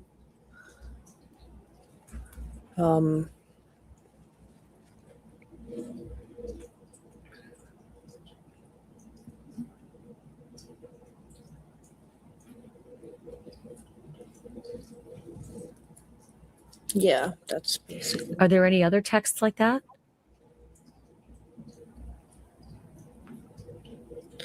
She said it's something I probably should have done 15 years ago was to leave him. Yeah. That's basically it. Who are these texts to? Her name's Corey. Is that a friend? She used to be a friend, yeah, a work friend. I don't know if they're still close, but I know they were at one time. And these were texts that Corey sent you Yeah. in light of everything that's happened? Mm-hmm. Were there any other texts that they sent, her friends or your No. mom or your grandmother? Did your grandmother have any text messages from your mom? Probably, but I don't have them. And are you in regular communication with your grandmother about everything that's happened? She's tracking Mhm. everything else. I've talked to her every day since. If you had a message for Brian, if he was watching this, what would you want to say to him? I'm sorry this is happening. I really hope that it was an accident. I hope you understand that I just want to know the truth of what happened because a missing person is a big deal, especially since it's my mom. I just hope this was an accident and everything will be okay, I guess. Do you think that he killed your mom? No. It's not not a possibility, but yeah, probably. Intentionally? I don't know if it was intentional or his anger got the best of him, but I feel like there is a possibility that something could have happened. I just want to ask Lindsay, who's on the other end right now, if there's anything that I've missed, if there's anything I should ask you that I haven't asked you. Probably terrified to say anything in case he chokes her out when he meets her. Yeah, Yeah. Did they have a group of friends that were in the Bahamas, or were they just by themselves? Were there anybody around that they spent time with? Not that I know of. I do know they have some boat friends, but I don't know where they're located. So not necessarily in the Bahamas. Yeah. Right. And Carly, is there anything that I haven't asked you or something that I don't know or that nobody knows at this point, but that you'd like to say? Not right now, no. And anything in the history between your mom and Brian that I haven't asked you about, you haven't mentioned yet, something that comes to mind that is important to this whole situation?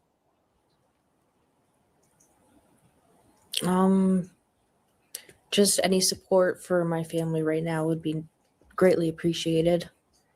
Did you ever fear that Brian would do something like this to your mom?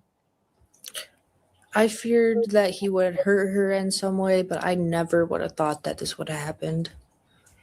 You thought the worst it would be was maybe more bruises, but not something this serious? Yeah. And given the history and the text messages, the pictures, the concerns that your mom even had about staying with him, do you now think in retrospect it's possible something did happen, that maybe he did do something terribly, terribly bad to your mom? I have a feeling. Yeah. Yeah. Well, Carly, I'm thinking of you and I'm hoping the best for you and your family. And please know that we're praying for your mom and for you and for the rest of your family as well. Thank you for talking to us today. And I hope we can continue the conversation. Yeah, no problem. Thank you. So that's where it stands. Again, at roughly noon on Thursday, April 9th. But I'm going to be following this.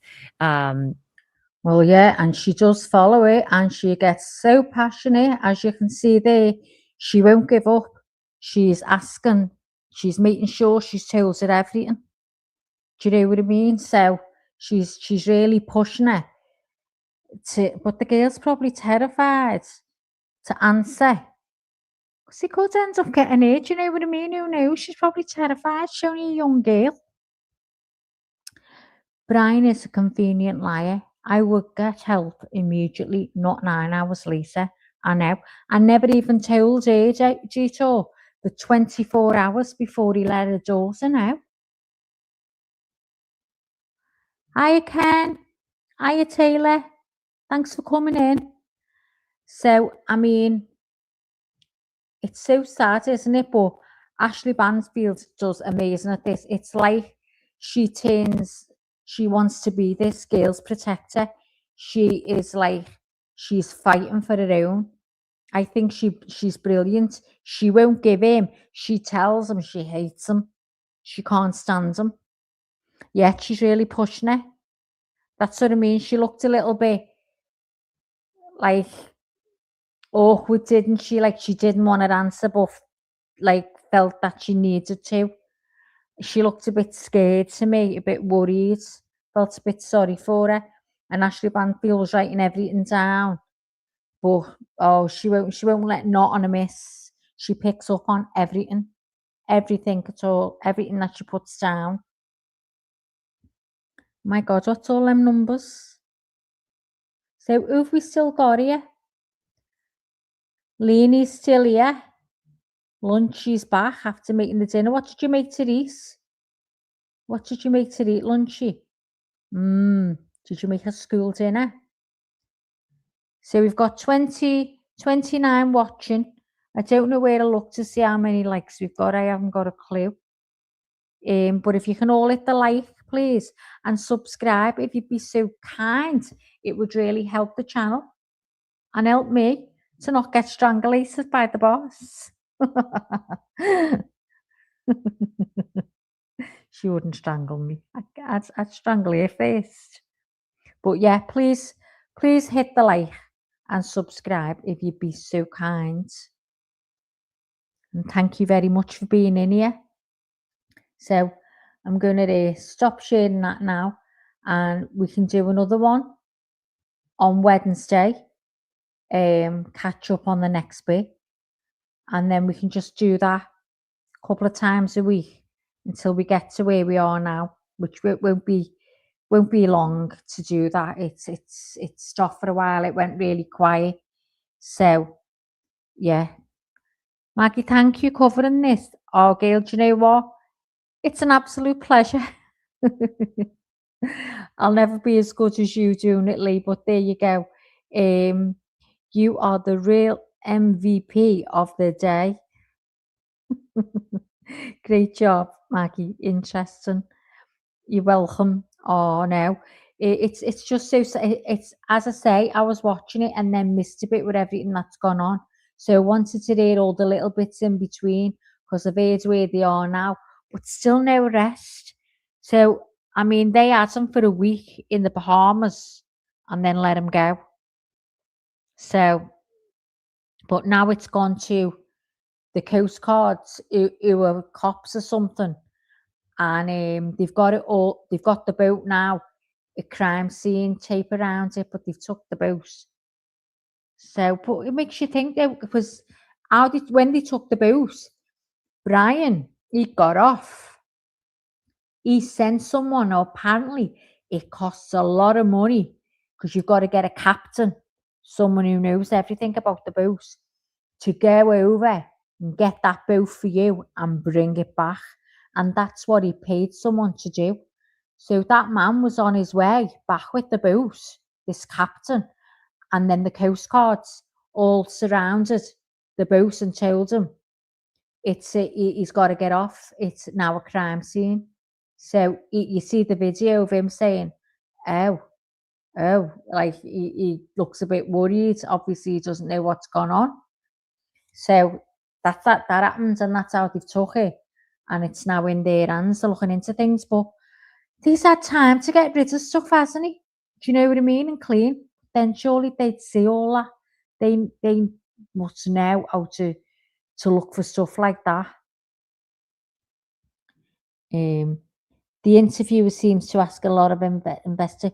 Oh yeah, Ashley Banfield, she won't let anything go detour. She writes everything down, and she really digs deep. It's like she's really looking out for this scale, and she's trying to get answers for it. She's totally does not like Brian, and she makes that quite clear as it goes on.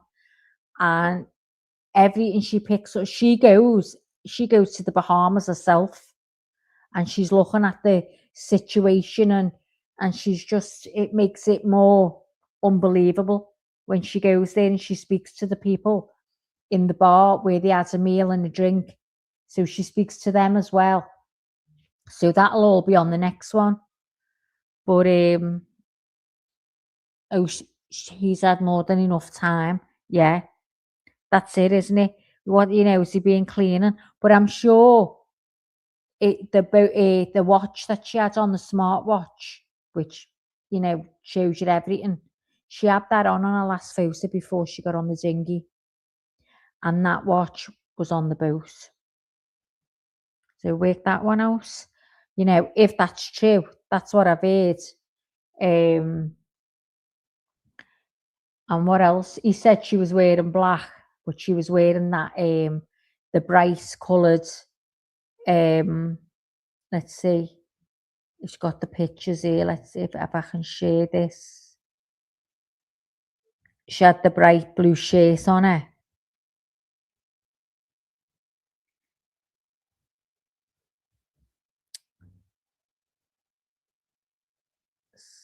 So there's the boat there on the right, 55 foot. And these photos. So if you look there on the dinghy in the middle of the screen on the left, she had that shirt on her when she was sitting just before she got on the dinghy, which you can see them sitting on there. She's like her daughter, isn't she? Look the way you can see right through that water.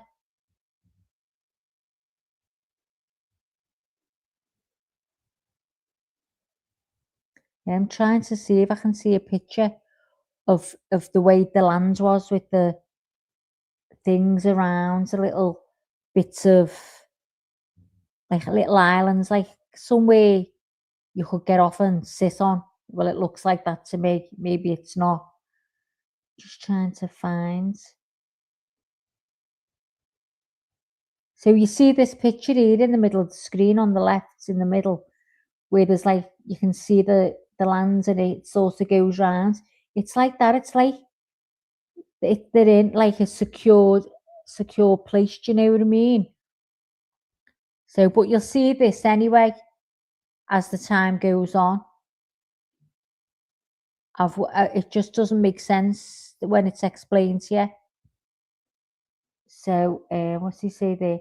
So there it says, Brian and Lynette Hooker started their day at the Firefly Resort on Elbow Key, which contradicts earlier reports that they spent the entire day exclusively at the Abaco Inn. Yeah, they were literally sitting just in front of the water on chairs, just chilling out, and that's where you see the watch on her wrist. So until next time, dun dun dun. Had so much. I'd like to know the statistics of how many people drown in that water and how many people get taken out with the current. Well, that man that was on before talking to Ashley Bansfield said, obviously, as we all know anyway, it can happen. You know, many a person has. But where it happened, I don't think there's a grace. There's not a lot of people because they could stand up in the water and they hadn't been going because the little dinghy doesn't go fast when she's supposed to have bounced off. And she was an avid swimmer. She was a fantastic swimmer. So they couldn't understand how she didn't swim back to the land because she wasn't far from it, according to what people have been saying, and why he didn't throw an anchor. Anything to slow that boat down, and he didn't throw her a life jacket. Leanie, I have 4 more days. She won't know what to do with herself. Lunchy's going to be like that. Are you doing a live? Lunchy, you'll be doing lives as well. You'll be back on doing your lives. I bet you any money after a week, Casey's going to be phoning you, going, Mom, can I come over with Izzy? She's missing you. She wants to see you. She's crying for you. And you're going to go, yeah. And you're going to be dead excited. And then she's going to go, there's Izzy. I'll see you in about 5 hours. I'll go and do this, that, and the other. And then you that's it. You've got it again. Then you'll be crying. You don't know what to do. But you see, you're in mama mode now. So once you're in it, you're in it. So you'll probably be made up. Agree with Maggie. I'll still have Izzy. Throw it over here. I'll have her. She's funny. I thought she was, you know, when she was in the little pool and she was dragging it up, I thought she's going to bite that and it's going to burst and that water is going to go everywhere. Where did you have that? Was that in your lounge? Or was it sort of outside on decking? I mean, it looked like it was inside. I thought if she bites that water is going to go everywhere. Have I missed anyone else that's been in here? Because when you're doing all that, you can't come off that screen, can you? Or it'll go small for everyone looking. Oh wow, isn't funny how we can use his so much chums with the picture. Oh, that was funny today. All them pictures. I thought, oh please, I need to do some. Oh my, I'm going wrong. I couldn't do them. If that's what you're talking about. Probably not. Lunch lady brought sandwiches. Sandwiches. Lunchy, you'll be back to making Polish sausage, all the old school meals and stuff like that. And you'll have Izzy. Have you been feeding Izzy?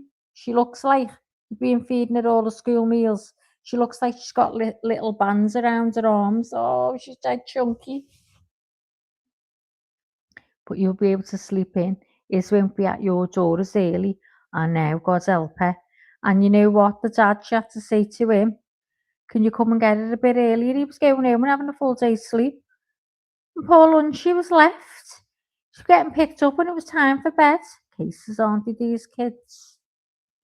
Anyway, I'm bowing out. So if anyone fancies a little chat on Discord, let me know now. And I'll close this down and I'll make my way over. Still in, you get to like once a week. Oh my God. Lunchy, we're already laughing at your summer.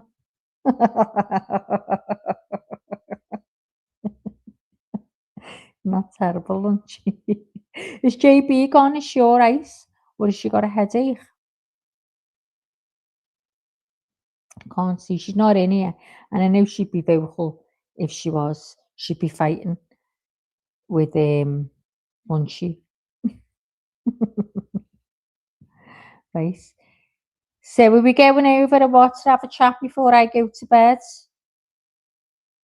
I'll close this down And let's have a look. I forgot how to do this, you know, Leonie. I forgot how to do it. Let's see.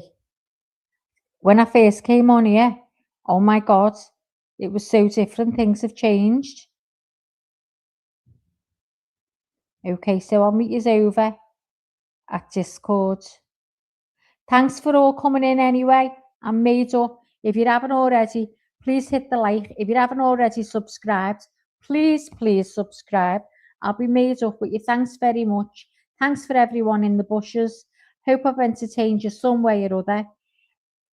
If not, it doesn't matter. Maybe I will next time. See you all soon. Thanks, Tito. Thanks, everyone, for coming in. I know Dawn was here, but Dawn went. So maybe she'd rather have Leanie, and that's fine.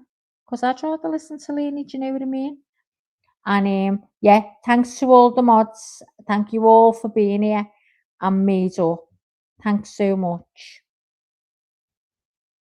Now let's see if I play this right. Let's see, I've got I just try and be professional. It just goes tits up. So here we go.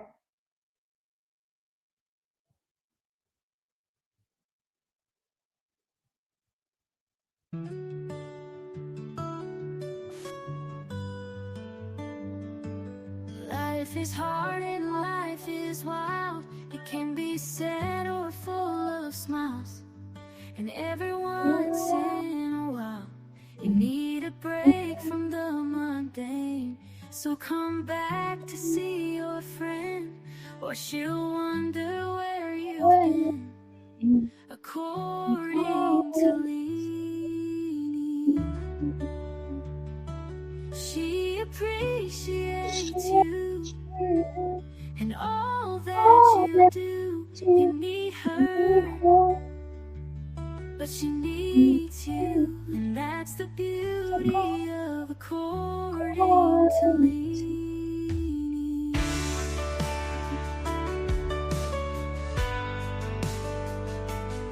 So thank you for your time. You are a friend of mine. I'll be happy to see you again on the next According to Leanie.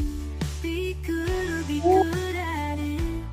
Until next time, love Leanie, love Leanie, love Leanie.